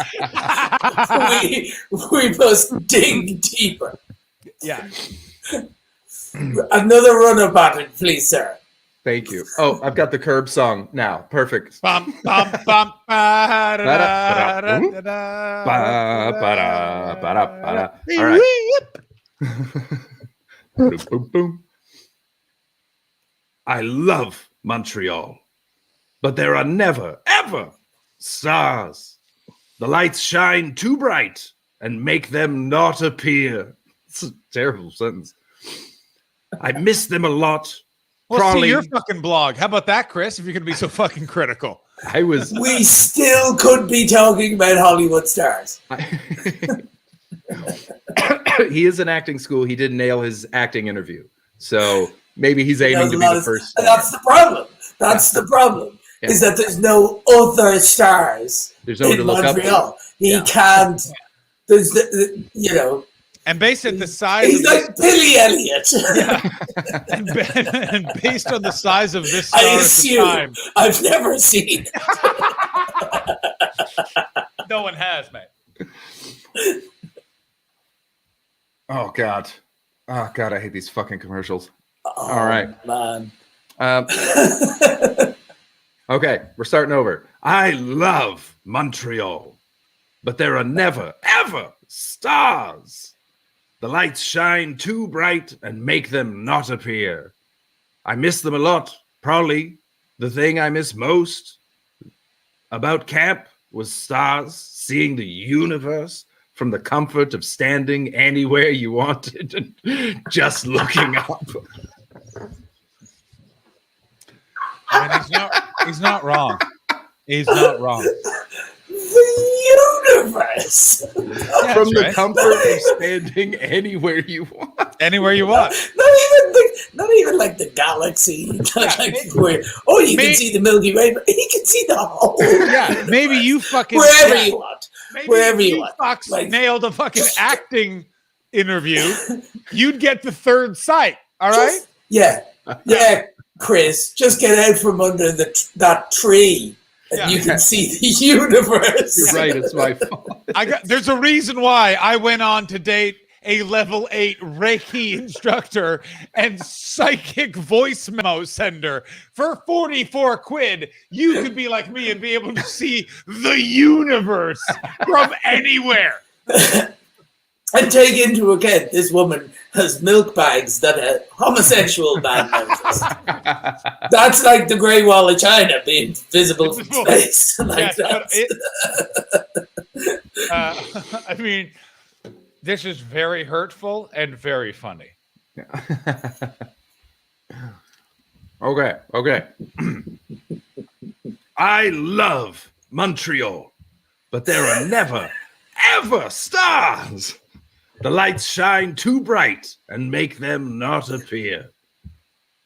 I miss them a lot. Probably the thing I miss most about camp was stars. Seeing the universe from the comfort of standing anywhere you wanted and just looking up. That's so fantastic! Also, people who live in Montreal all live there quite possibly have never seen stars! Ever! I mean, I'm finally making some goddamn sense. I'll tell And you that was it. You were really upset about the story. That's a dual posting day. wow, Yeah. like there wasn't even any like, oh, and I haven't heard back from that interview or anything. Like that was was what you did that day. I mean, there's something I learned from reading this is there's very little continuity. Also, by the way, let's just change this background up quickly here. Yay! And Wow. Oh, are we broadcasting live from the universe now? Yeah, that's right. I'm coming at you live from the universe. Teenage John would have loved us right now. He would have just been like the comfort of anywhere, just on his feet, just both feet. You know what happened is young John nailed an acting interview. Yeah. And then he went out in search of some fucking beauty. Yeah. The same kind of beauty he bestowed on his character who has a friend in a well friend. But it's also when you peak, when you've really reached the top, when you've nailed. Yeah. And there's nowhere else to go. Yeah. You start to realize that it was the simpler things in life. That's right. And you regress. It's like Citizen Kane. It's Rosebud. Yeah. Yeah. He just went, I need to go back to camp. So yeah, this is why Paul gets a Batman bed. Because I nailed my acting interview. All right. We've really done it. We've really gotten after it. We've got ourselves a full plan for the full week. Simpler things in life. Like a Batman bed. Absolutely. Absolutely. Again, honestly, you'll be sick hearing me say it, but I cannot stress enough how genuinely wonderful and life affirming and uplifting a fucking Batman bed would be. Just a whole lot of the world can get it right round itself if I have a Batman bed. There you go, buddy. There you go. Oh, buddy, it's gonna happen. It's gonna happen. Going to Paul, do you have any plugs of any description you'd like to plug? No, not at all. Chris?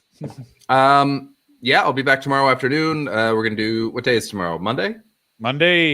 Gonna do crosswords, gonna do mysteries. If you have any mysteries you want me to solve, put them in the Discord. We're gonna solve some mysteries. We're gonna play some Jackbox. Yeah, I got 2 podcasts, the Chris Betts Versus podcast, which I finished season 1, but I'll be doing season 2 in a couple months.